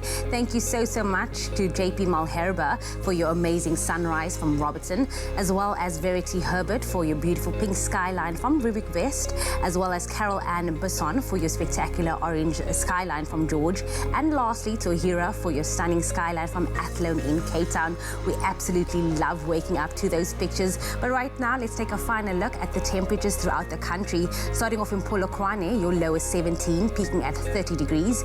And then high humidity coming through for Umbumbela today with a low of 18 and a high of 32. For you, Pretoria, it is 17 at 29. Johannesburg, 16 at 27. If you do find yourself in Mahikeng, your low is 16, peaking at 30, as well as Klerksdorp with a low of 18 and a high of 30 as well. For you, Kimberley, 14 at 32, and then a northwesterly wind of 18 kilometers per hour can be expected for Bloemfontein today, ranging from 12 to 30 degrees. A northwesterly wind of 18 kilometers is also expected for you, Richards Bay, with a low of 23 and a maximum of 30. For you, Pietermaritzburg, it is 19 at 28. And then if you do find yourself in South Africa's playground at Durban, your range is 23, peaking at 28. In Tata, 15 at 28, and then high humidity coming through for East London today with a low of 16 and a high of 26. Craddock, 11 at 33. 20, Port Elizabeth 14 at 25, and if you do find yourself in George, your low is 11 with a high of 24. Now the coolest start to the morning can be found in Sutherland with a low of 16 and a high of 25, and then a couple of showers coming through for the mother city Cape Town today with a low of 14 peaking at 22. Occasional rain can also be seen in Worcester today with a low of 9 and a high of 29, and then Springbok 11, 26. The highest temperature in the country can be found in Uppington with a low of 14 peaking at 37. Whatever the weather, wherever you find yourself, happy Wednesday to everybody. Happy Wednesday, everybody. We're off to a really good start. What a treat it's been here on your Feel Good Breakfast Show. Niaz Arense in the house. Of course, brand new music coming from this man, and you are all invited to check it out on Friday, 7 p.m. It will be streaming across all of his social media platforms. It's called Don't Need It, and you are all going to be raving about it. I can tell you that much. Right now, though, it's time for us to hear some really good music. The likes of Rihanna, Umbrella, right? Yes. Take it away, Niaz.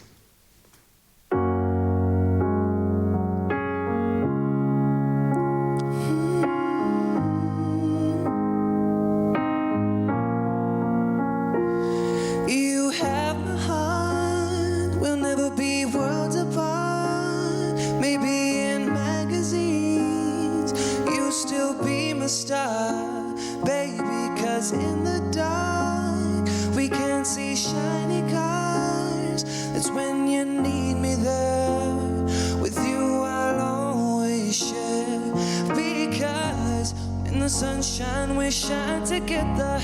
Told you I'll be here forever. Said I'll always be your friend. Took an oath I'ma stick it out till the end.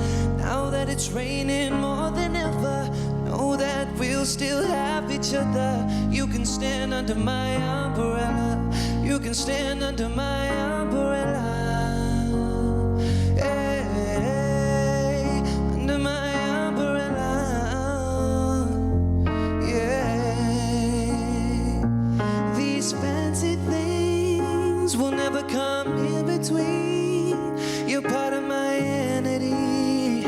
You're for infinity. When the war has took its part, when the world has dealt its cards, if the hand is hard, together we'll mend your heart. Because when the sunshine we shine together.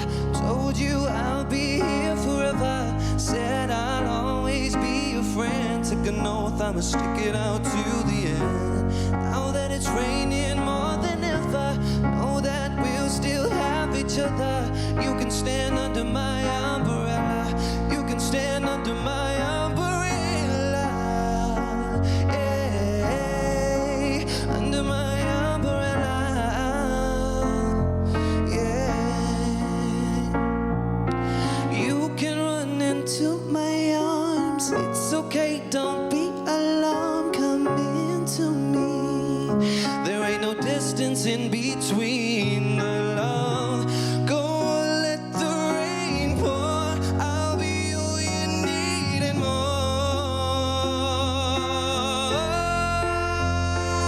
Because when the sunshine we shine together. Told you I'll be here forever. Said I'll always be your friend. Took an oath I'ma stick it out till the end. Now that it's raining more than ever, know that we'll still have each other. You can stand under my umbrella. You can stand under my umbrella. Umbrella. Yeah. It's raining. Oh, baby, it's raining. Baby, come here to me. Come here to me.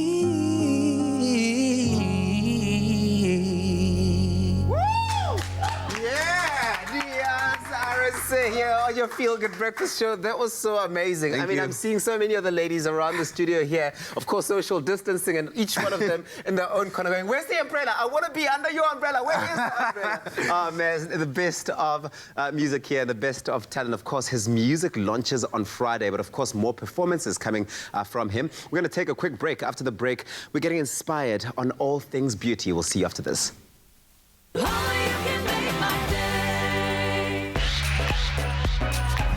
Find your smooth fortune with Tropica. Buy a Tropica promo pack, enter now, and stand a chance to win your share of 1 million rand in prizes and the smooth grand prize of a Suzuki Ignis. The more Tropica you buy, the more chances you have to win. Also catch the new season of Tropica Island of Treasure Curacao every Tuesday, 7:30 p.m. on SABC3 from the 3rd of March. Tropica, nothing smoother.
It's my feel-good breakfast show. Welcome back to your Feel Good Breakfast show right here on SABC3. This is Expresso. Now you can see we're on the beauty room and there's nothing we love doing than giving you guys the tips and tricks to elevate your makeup, your style, and now we're going into skincare. Now the change of season can have a dramatic effect on your skin, and in order to prevent a dry, dehydrated and disrupt skin, you might have to change your skincare routine.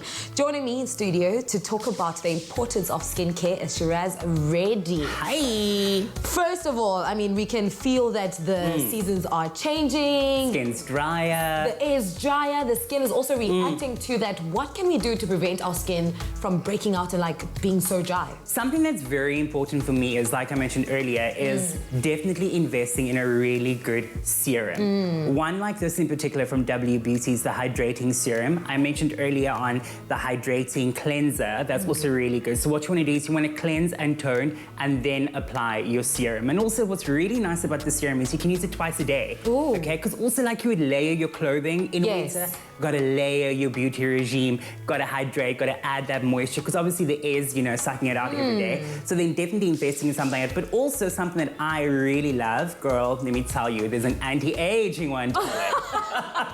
Give the people what they want. So they want anti-aging, and this amazing serum again, applied at night, applied in the evening, well, in the evening and then again in the morning. And also again, ensure that you cleanse first, tone, moisturize, and then add your serum. Very, very important that this be the last step before you go to bed. Okay, now that brings me to moisturizers. If the serum is the last step, with regards to moisturizing your face, in your process, when do you start moisturizing your face? And also, how do you know that a moisturizer works for you specifically? So I always say that if you have very oily skin, ensure that you check what is out there. For example, the amazing hydrating gel moisturizer. I love gel moisturizer. Me too. Me too. So if you have extreme oily skin, this is your buddy. This is your best friend, and this is the one that you want to get, especially in winter. Again, you're going to obviously, you know, you're going to cleanse, you're going to tone, and then you're going to massage this into your face just with the tips of your fingers, not your whole hand, a little bit at a time. Again, you don't want to apply too much because you may apply your serum later on, but really, really good. But also what's very important is some people think that one moisturizer works for the whole day. Yes, it does in like the warmer seasons, but in the colder seasons, like in winter, you want to get something that's suitable for the night, for the day rather, and then something for the night. Oh, so something like different ones. Exactly, like this one in particular, it's the day cream. It's also got an SPF because, as you know, the winter sun is also still a bit dangerous. Okay, and if you're at home during this 21-day lockdown and you're going to be taking a moment in the sun, this is going to be your friend as well. Okay, so definitely invest in that. Yeah, and something for the nighttime as well. So if you want to do a day cream in the day and the nighttime as well, there's this amazing anti-aging again. Going back to the anti-aging. Because we're all about that, honey, with W Beauty. And again, I must just say, like, the texture of these products, I just want you to feel that quickly. Like, it's so good on the skin. I may have taken a bit too much. But it's an amazing product. Also, just like the packaging is so sleek, it'll work so well in any bathroom, in any environment. And also, like, it's not an oily texture at all on the hand. It's not an oily texture and just rubbing it in really amazing on the skin, massaging it in with the tips of your fingers is gonna be awesome. Absolutely. And again, brightening night cream, okay? Especially for those dark under eyes. Yes, this is the product that you want to get for that. But also what's really amazing about this product is that, again, it's not too oily, it's quite concentrated, but also it will just help with like all sorts of skins. Maybe you have a combination skin. Yes. This is really, really good. And again, a little bit goes a long way. Massage it in at night and go to bed. Yeah. Love it. Thank you so much, Raz, for giving us all these tips that we need to keep our skin moisturized and hydrated for the winter. I love that Woolies is also branching into skincare, you know, after giving us, you know, the makeup packages. So thank you so much for joining us. Now, well, these are definitely the tips that I will be using this winter. So thank you so much once again to Shiraz for gifting us with his presents. Ladies and gents, look after your skin this winter and remember to shop these wonderful products at Woolworths. You can shop online or on the Woolies app. Here we go. All right, getting the hands all nice and clean in preparation for our next culinary delight in the kitchen. Chef Dumi is here to guide us through as we celebrate waffles today. We've been making all kinds of waffles. Earlier on, we made a beautiful breakfast waffle that contained some crispy bacon and cheese in it. Then we went on with Chef Dumi making a Belgian waffle. What is the third kind of waffle we're making today? We're making a waffle dessert. Not to say that waffles aren't dessert already, but we're just taking it up a little notch. All right, good, good. So What do you have for us? Waffles today. Cheesecake waffles. With a bit of grenadilla pulp. So I think, let me get started. I can see your mouth watering already. I'm ready. So what we've got over here, we've got some flour. We're going to go in with our dry ingredients, which is our sugar, baking powder, and some salt. So I'm going to get that mixing over here. I don't know if you want to get your hands dirty as well. Depends on what you mean. What do I need to do? So I'd like you to just mix these 4 ingredients together over there. So obviously we've got some cream cheese over here. Lemon curd goes in. As well as some grenadilla pulp and some icing sugar. So that basically forms part of our sauce. That's going to be the cheesecake part of our cheesecake waffles today. Lovely stuff. All right, and for the wet ingredients for my waffles here, I'm going in with some eggs, some milk, as well as some vanilla essence. And then we're going to top it off with our batro, which is our blend of oil and butter, which is going to be the liquid part of our waffles today. So let me just do this. We need only 80 ml, so I'm going to quickly measure that out. Okay, while you do that, you at home can SMS the keyword Clover to 33728. And of course, as you've just heard from Chef Dumi, that we're using Clover Batro, which is Clover Batro oil, a sunflower and butter oil blend, a variety that allows for usage in occasions like cooking. You can use it for frying and baking as well. Requires no refrigeration with a 180-day shelf life with the richness and taste of butter that you get from it. And that's perfect nowadays because with everyone trying to stay home and not have to go out in the streets, this is a perfect ingredient to have. Exactly. Because you can use it, like you said, for all types of cooking methods. So it is great for your pantry. Go in the elbow grease, Kat. You go to the gym. Show us the gym. The gym has nothing to do with your techniques in the kitchen, when mix it up. Go in high. Yes. There we go. There we go. Okay, cool. So I'm basically done with my batter here. So unlike the Belgian waffles we made earlier on, here you are looking for a more battery kind of consistency. Oh, I guess although you can still make the Belgian style waffle if you want. It's just that this is a different kind. Yes, and this one also doesn't have the yeast, so it doesn't need that rising for it. Because it's literally just going to be the ingredients themselves. So it's going to be not too dense, but it's going to be a little bit lighter in essence. Wait, am I trying to get this to be that?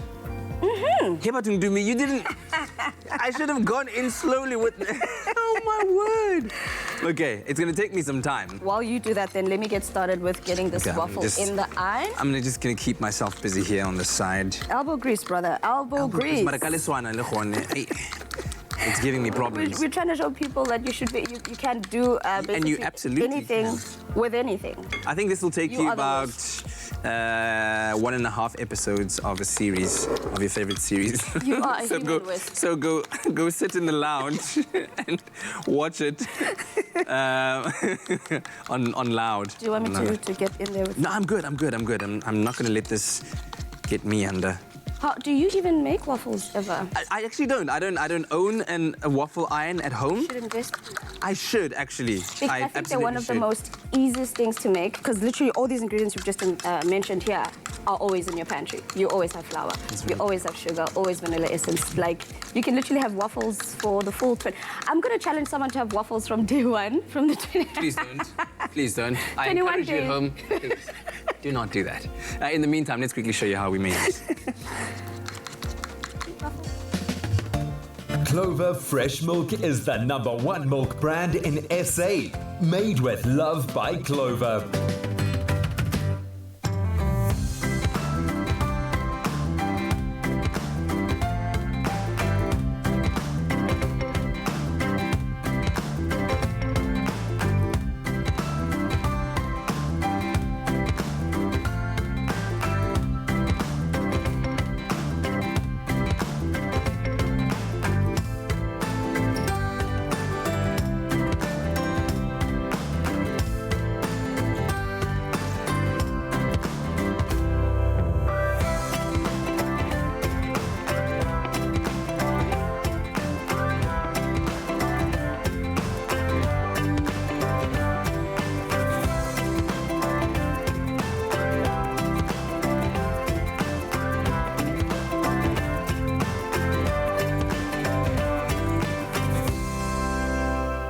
Made with love by Clover. Indeed, with a lot of love, SMS that keyword Clover to 3378. You know what's not made with love? It's the instructions that Chef Dumi gives me. Because he tells me now during the break that actually you were supposed to kind of heat up the cream cheese a little bit so that it's easier to work with. And then also, you're supposed to use a whisk and not a spoon. Wow. Look at how far I've come in that short period of time, just because I had the right kind of tools. Wait, A little goes a long way. what were you doing? Were you trying to put me through some kind of challenge? Well, people can't go to the gym now, so I was giving people an alternative. If you're home and you need to do arm exercises, this is perfect. Wow. But it comes out absolutely stunningly beautiful. SMS the keyword Clover. I'm going to go in here while you carry on. You do that. I'm really committed to getting this kind of consistency, so I'm going to just go at it. Good luck.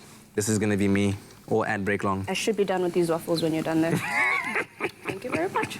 Clover Fresh Milk is the #1 milk brand in SA. Made with love by Clover.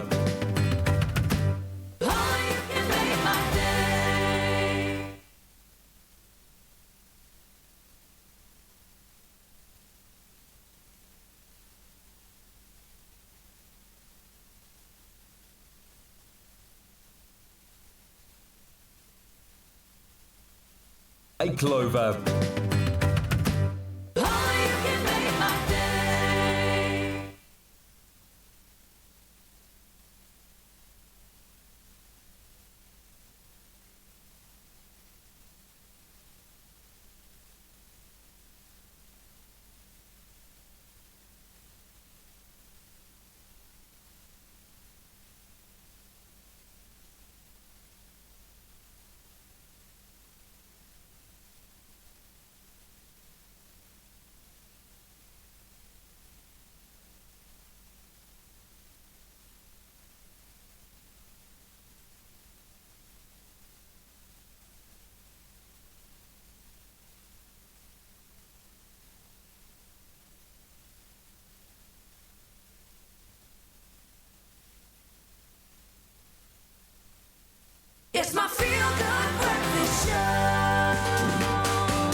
Hey, welcome back to Your Feel Good Breakfast Show live, large and in charge on this Wednesday morning. Thanks so much for joining us at the start of a brand new day as we quickly update you on some of the latest news from the world of entertainment. Absolutely. We've seen so many industries take a knock on it. However, we've also seen an increase in the creativity of the hosts of daily live talk show hosts like the halt of the production. But also Trevor Noah is now going quarantine crazy, clean on The Daily Show, and musicians performing in the bathrooms on Jimmy Kimmel Live. So people are taking a new step to up their game and still being active in this space. Now, award-winning American daytime talk show host Ellen DeGeneres has been, I know, love her so much, has been connecting with her A-list friends via telephone and posting the recordings to Instagram. Now, her latest celeb friend to pick up the call was former First Lady Michelle Obama, who went on to speak about what her family is up to while in isolation. She said her daughter Sasha and Malia are continuing their college courses through online classes,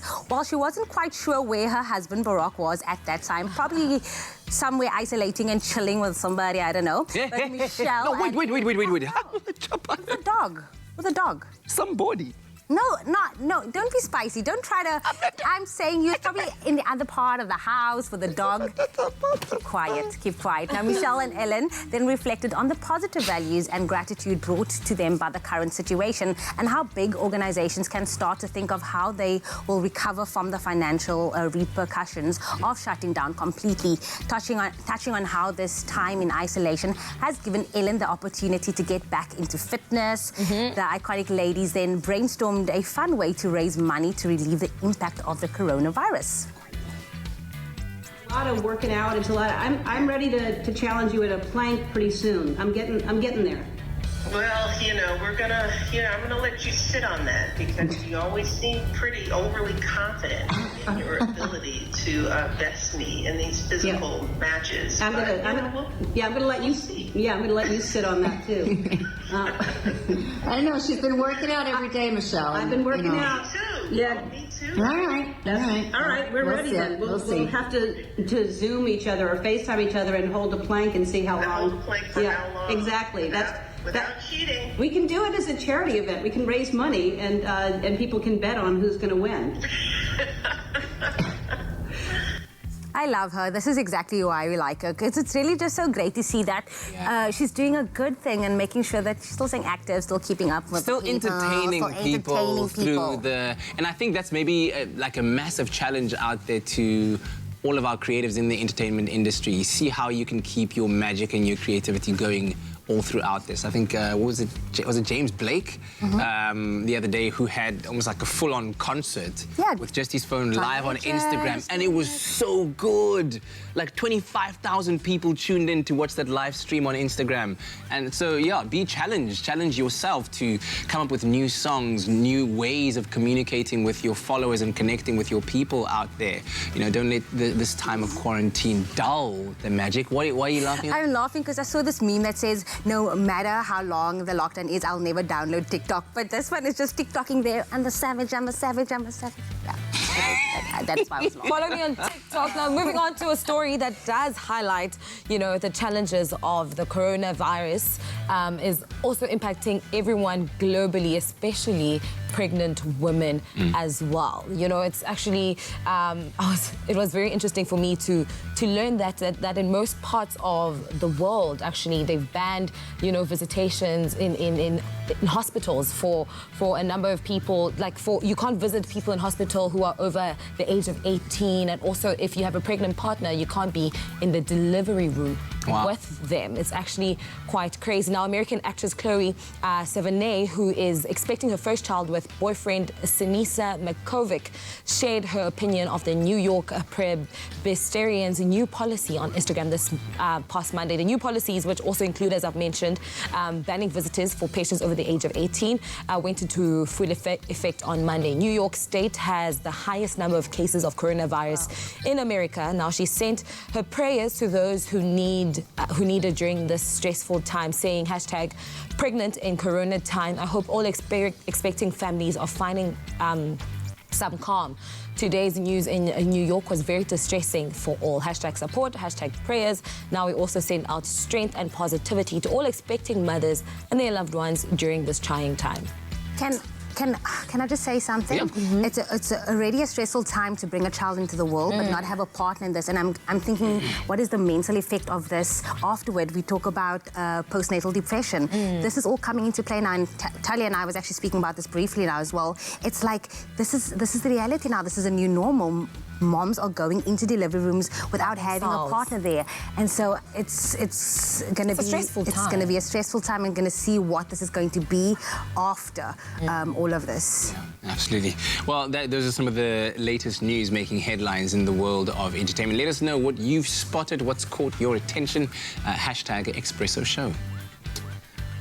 Making headlines in the world of entertainment. Now time for us to take a look at what's been making headlines in the world of movies. Time for us to check out the latest movie trailers of all the movies that you and I should be checking out. And to do that with us is JP Sebastian. Good morning, checking out after 21 days, no doubt. Yeah, no, only after 21 days. And hopefully all these movies will exist maybe at some point. But also all of these movies hopefully are coming out much later in the year or next year. There are no dates for them, not even in America at this point. So these were just trailers that we're playing it safe. Let's just let's get into it. Before the Fire is the first one. So actually, a lot of these movies that I've chosen, they seem to be quite quarantine themed. This person is clearly not taking lockdown very well in the poster. Before the Fire, there's no place like home. Is a story about, if you can believe it, and this was a trailer that was released this week. America has gone into lockdown because a pandemic has broken out. Don't lie. And the timing of the release of this movie or the trailer. But actually, shame. A lot of these indie movies can't actually get distributors because there are no festivals where they can sell the idea. Yes. Anyway, so this one doesn't have a distributor just yet, not even a date, not even nothing, but it looks good. A young lady and her man are living in the big city. I think it's New York, who cares, whatever, generic American city. And he tricks her into going back home to lock her down there with his family, where he says, look, it's going to be safe, the virus is not going to reach us there, and you go into quarantine with my family, who she insists has never liked her, has never, been easy with her as the new girlfriend. Imagine going into quarantine with people who've never liked you. For 21 days. And I'm sure this is a lot longer. It looks like America's handling it a lot better in this movie. So there, the past comes creeping back to her because it's her hometown too. There's a dude who enters the picture who seems like he's, I don't know, you can't really tell from the trailer just yet, but she might have some sort of criminal background of her own, and he might have scores to settle. You can clearly tell when a man is lit in red like that, it's not romantic. And so she's got this pull between staying safe and getting away. Let's just watch things like this for fun. Otherwise, everyone has to stay at home. We're not going to be running away, hunkering down, walking around with guns. Please. Hopefully not. Please. Before the Fire does look very good, though, and I look forward to it. No dates. So the next one, a woman wakes up trapped in a basement, both legs broken, with no memory of who she is. What? I'm sorry, I was looking so gleeful about that. Indeed, however, the Graham dropping the word misery there. However, we're talking about mesmerizing is the most important word on that poster. That is Roger Deakins. He is the cinematographer who just took the Oscar for 1917, who called this movie mesmerizing. The guy who took the Oscar for Blade Runner 2049, the greatest director of photography we have living at the moment, called a movie that cost 100,000 rand to make, 5,000 pounds, called it mesmerizing. So you know you got something good in your hands. As you said, lady is trapped in a basement. She doesn't know how she got there. She doesn't know her past. Her legs are broken, and a dude who is clearly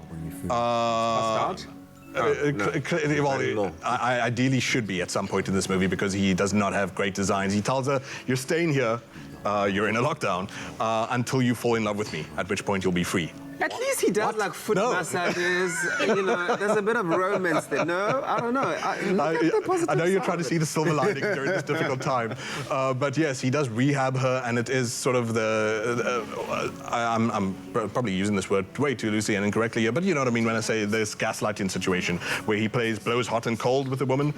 He seems like he's the guy who's caring. She's reading a note there that says, don't trust him. Who wrote the note, though, if the movie's only 2 people? So she asks him, are there others? Is he running some sort of like farming situation where he's forcing women to fall in love with him? And he puts them all in basements. Okay, it sounds pretty dark. Not in a possible whatever. So if you like stuff like, say, Ex Machina, which was brilliant, and Roger Deakins is calling this mesmerizing, I think that this could be something really, really exciting. For 5,000 pounds, this movie was made. That budget is nuts. Edward A. Palmer is a young director who clearly has a bright future ahead of him. That tells you that just the purity of being able to tell the story without any with passion. thrills. Just passion, man. Okay, so this one, no release date either hopefully we'll know soon enough when that comes out. But make a note of it, so when it does come out, you've seen the trailer and you do go and check it out. JP Sebastian's going nowhere. A little bit later on, we'll be looking at some more movies worth talking about. We'll see you after this.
It's my feel-good breakfast show.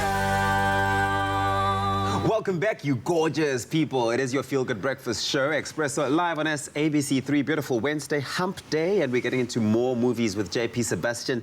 The Room is a movie trailer that is out with no release date yet, right? All across the world. Oh, yeah. Olga Kurylenko, though, who, fortunately for her, she is out of her room. The actress that you're looking at there, James Bond lady, she, actually, it was 2 days ago on her Twitter that she said that she is now coronavirus-free.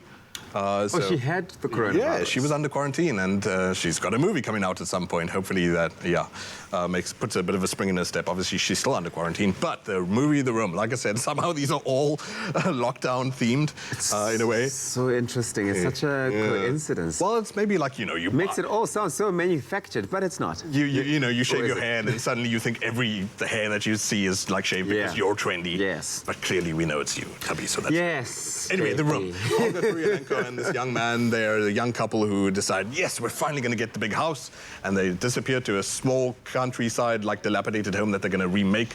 In this house, however, is a strange room that they find out from the neighbors. You feel like this is information they should have had before. The previous couple died in the house, and in the room that he's sitting in right now, the dude said, oh man, I could do with another drink, and a bottle appears in front of him with a fresh new drink. He thinks up, hey... Wait, do they just wish things into existence? And the strange room helps, makes things materialize out of nowhere. She wishes for $1 million. She wishes for a party and diamonds and whatever. The thing is, however, this is a couple who has been struggling to conceive. The wife then has in mind to wish for something that you probably shouldn't, from a room that is magically materializing things. Yes, a son comes into her life. Wow. The son, his intentions, we're not too clear on what those may be. Clearly the room is not a kind room, and the kid seems to have inherited some of its traits. I love it. So yeah, if you're in for a bit of horror that doesn't have necessarily spookies or anything like it, yes. It looks so good. It looks so good. I love the pace of it. What would you wish for, though? Like, seriously, I just have a room of sanitizer and toilet paper. Like, it's not too romantic. Like, kids maybe... Yeah, during this time, I mean, there's a lot I would wish for. 21 days is a long time. No, I wouldn't wish for hair. No, it looks great. I'm being sick. Thanks. Thank you for that. No, nothing in return. Nothing in return. And I can't even cover my shame with my hands. During the 21 days that we are all on lockdown, you can wish things into existence and they just pop up. That'd be so cool. 1BR is the next movie. This one, Sarah tries to start a new life in LA, and then what happens? Clearly, she learns new things about the new people that she's going to mix with. 1BR is the name of the apartment that she moves into. And she leaves behind a troubled family life. She's making it big in the big city, away from her small town family home. These themes are recurrent again. And again, it's someone who, in their own kind of way, is in lockdown. She sees CCTV cameras all over the place. The dude says, don't worry, it used to be a criminal area, but now we've cleaned it up. It's really nice to live here and everything like that. Sinister dude who looks like the American golden boy. You know things are going to go awry. She tells the body corporate, no, she doesn't have pets, and so that clearly won't present a problem. But there are creeps creeping all around watching her, and the neighbors get along way too well. I'll be honest with you, watching this trailer, I was like, these people are standing too close to each other. You're getting too paranoid. No, it seems like it's good. It's sinking in my brain. That's not a bad thing. However, it is bad times for this young lady as she wakes up in the night and will hear strange noises coming through the wall. What are the neighbors doing? All of them are like plausible deniability. We don't know what the sound is. It's clearly in your head. You're the new one here. We sleep just fine. Yeah. She is about to make a horrible realization about just how badly no pets are allowed. Shame. That's horrible. What? You can use your imagination. And it turns out that, similar, I suppose, I was watching the other day, it was The World's End, Shaun of the Dead, those types of movies. The secret cult of a bunch of people who seemed like everything was hunky-dory, perfect white picket fence community. Everything is, you know, our quarantine's the best quarantine, and then stuff goes down just because under the underbelly, they had to get to their pristine way of life by nefarious means. So 1BR, another movie that we don't have a date for just yet, but I'm sure that all of us are hankering right now just for some silliness while we're dealing with the boredom. So check that so layered as well. Well, check out the trailer at least and take note of it for when it does come out. JP Sebastian will probably be here talking about it one more time. I feel like that lady should have known something bad was going to happen because I'm looking at the scenes where they show the apartments. It looks like a prison. When you sign the lease, you already start feeling like, yeah, I mean, maybe not. Please do let us know. Right let us know on our Facebook page, Expresso Morning Show SABC3, what you think of those trailers. Are you going to be checking those out? The hashtag is Expresso Show. JP, thank you. Oh, no. Broken-hearted. All right, we're about to partake in the classic Expresso Omelette Challenge brought to you by New Laid. For those who don't know how it works, our guests, Niaz and our very own Shiraz, have just 2 minutes to fully cook and plate an edible, please, gents, omelette.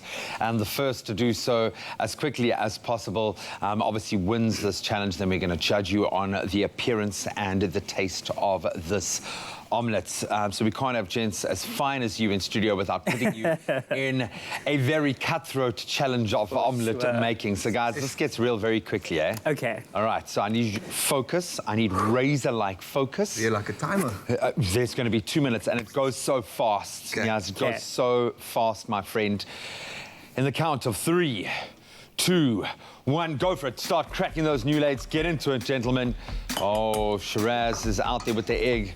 First, Niaz, starting with a little bit of oil in the pan. I like that forethought.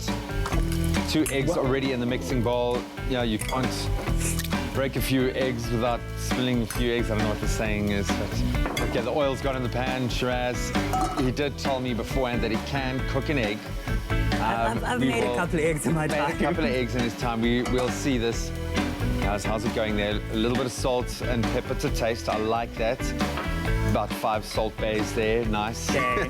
And we're onto our whisk, gents. You got to speed this up, man. You got to speed this up. Time is going so fast. Get that egg in the pan.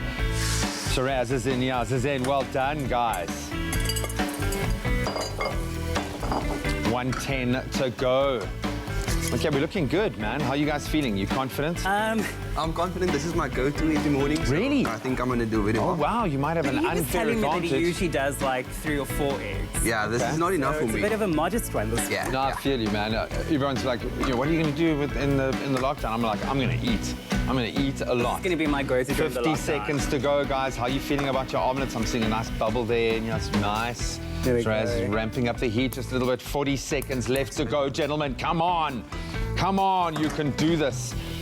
45 seconds. 45 seconds? What? I know. 30 seconds to go, I feel like sometimes you do it faster at home, but you almost get a little bit of a flip going there. Are you going to do the task? 20 seconds. I'm seeing half an omelette formed.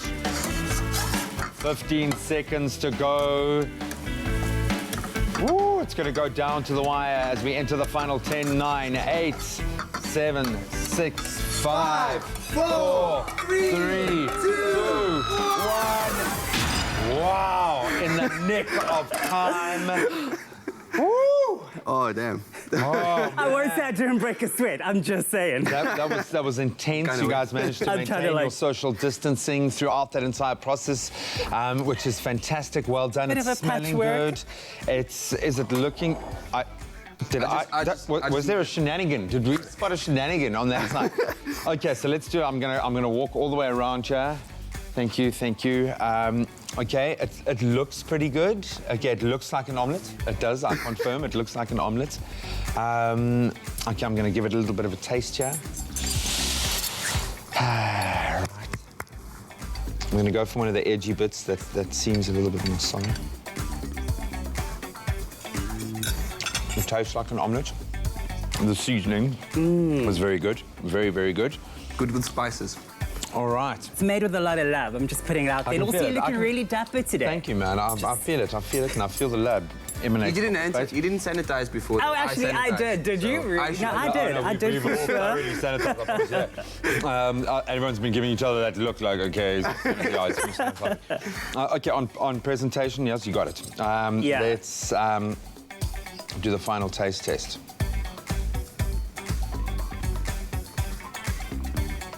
Oh, it's nice. I mean... It's nice. Very, very nice. But, Niels, I think you got it, Pat. we can't do it, but I think it did elbow five. It does look really good. Your seasoning did it for me, man. Just the right amount of salt and pepper, absolutely It's the beautiful. Indian blood in me. And the beautiful thing here is that we are getting our daily nutrients, or at least I am, because now I've touched both of these plates of the omelettes of mine. One large egg filled with 13 essential vitamins and minerals. Eggs are low in saturated fats and higher in the heart-healthy fats that we need to take on. And of course, new-laid eggs nourish your body and your mind. And I have to say, gentlemen, your spirit today, because I feel it. But I think a resounding round of applause for both of our competitors today. Shiraz, you did well, buddy. Thank you. We tried. We tried. We're going to have another bite in fact.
It's my feel-good breakfast show.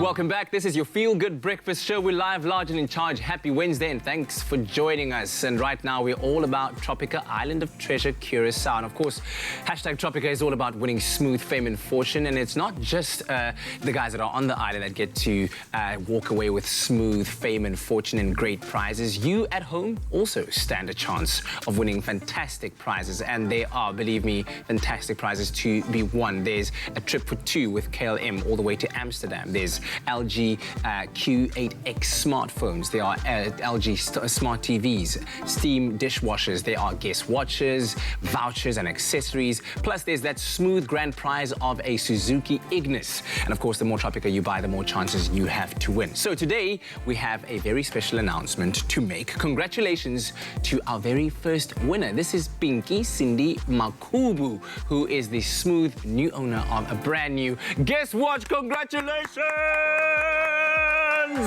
And we actually have Pinky on the line right now. Pinky, good morning.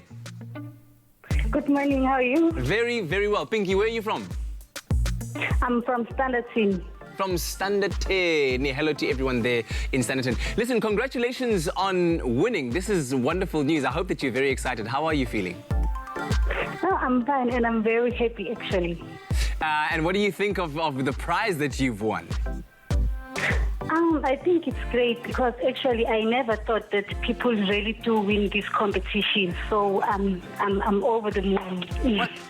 That is absolutely fantastic. I'm so glad. Yes, you entered, you did the things that make the pots to be done, and now you own a brand new Guess Watch that's on its way to you. Is there anything that you'd like to say to Tropica and Guess?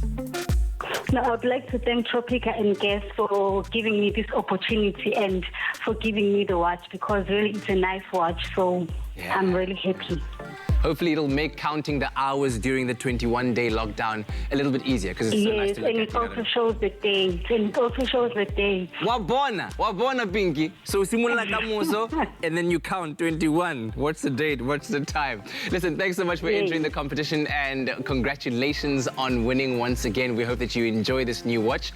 And of course, remember that you at home can also win amazing prizes. All you need to do is buy any size of your favorite flavor of Tropica in fresh or long life, then find the unique code behind the label or the sticker, and then follow the entry details. It's as simple as that, and you too could be a lucky winner like Pinky.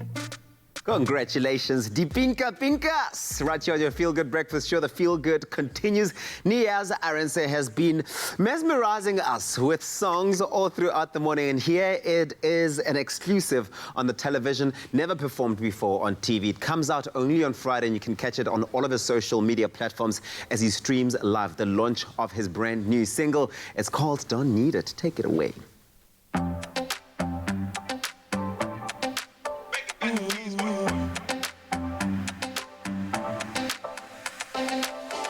What you need to make it better. Come and take my hand, we'll go together. You got something that I need for certain. Let us take a chance, I know you're worth it. Won't you run away with me, oh baby? This could really be something someday. We can take our time and gotta worry. We just gotta love, we'll be okay. But I love to keep the peace around me, the peace around me. Oh, I don't need it. Oh, I don't need to feel the peace. Oh, I don't need it. Oh, I don't need to feel the peace. Oh, I can't stand to be alone for better days, but I don't need it. No, I don't need it, yeah. We got something going, we're really digging deep with emotion. I ain't got too many problems, you already know this, but I feel like I am coping. How do I wait? Time I can't waste. How do I let this fade away? How I can't breathe, no I can't live, no taking all the pain. I seem to be feeling that way. Love I really wanna keep, but I got so many things to see, things I really wanna feel. But I like to keep the peace around me, the peace around me. Oh, I don't need it. Oh, I don't need to feel the peace. Oh, I don't need it. Oh, I don't need to feel the peace. Oh, I can't stand to be alone for better days, but I don't need it. I don't need it, yeah. We got something going, we ain't really digging deep with emotion. I ain't got too many problems, you already know this, but I feel like I am coping. How do I live? Time I can't waste. How do I let this fade away? How do I breathe? No, I don't need it.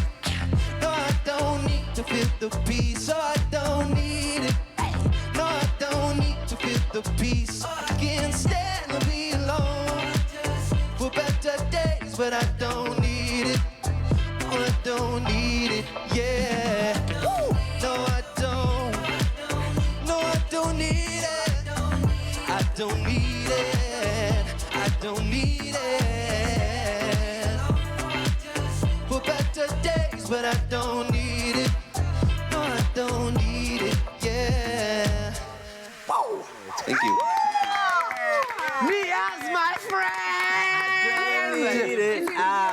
My new We were friend. all here. We were all My new here. Just friend. enjoying it.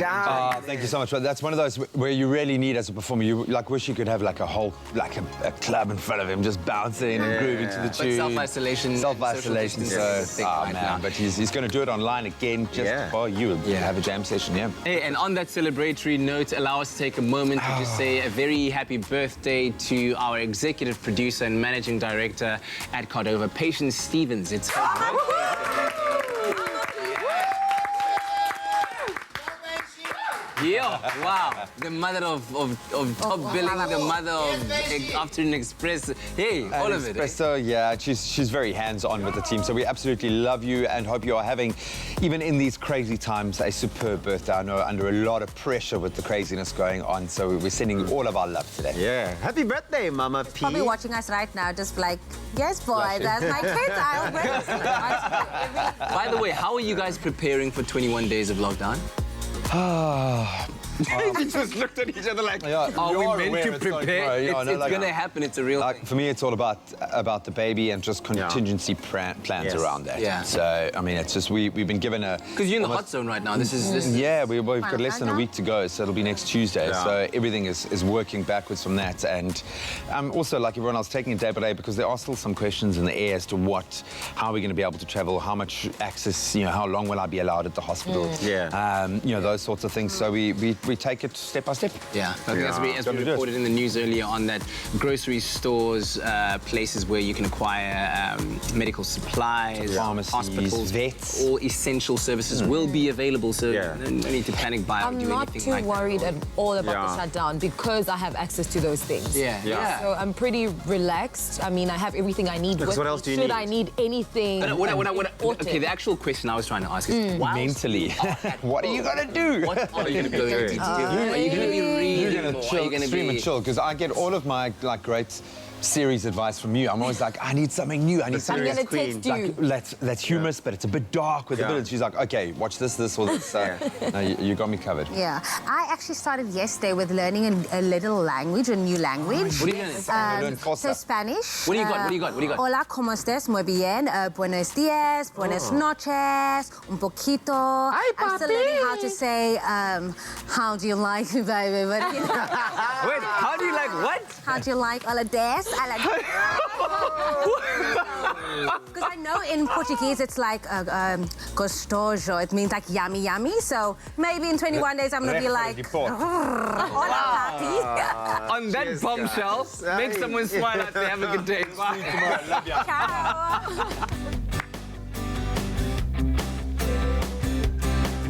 Expresso Show, made with love by Clover. Another feel-good production.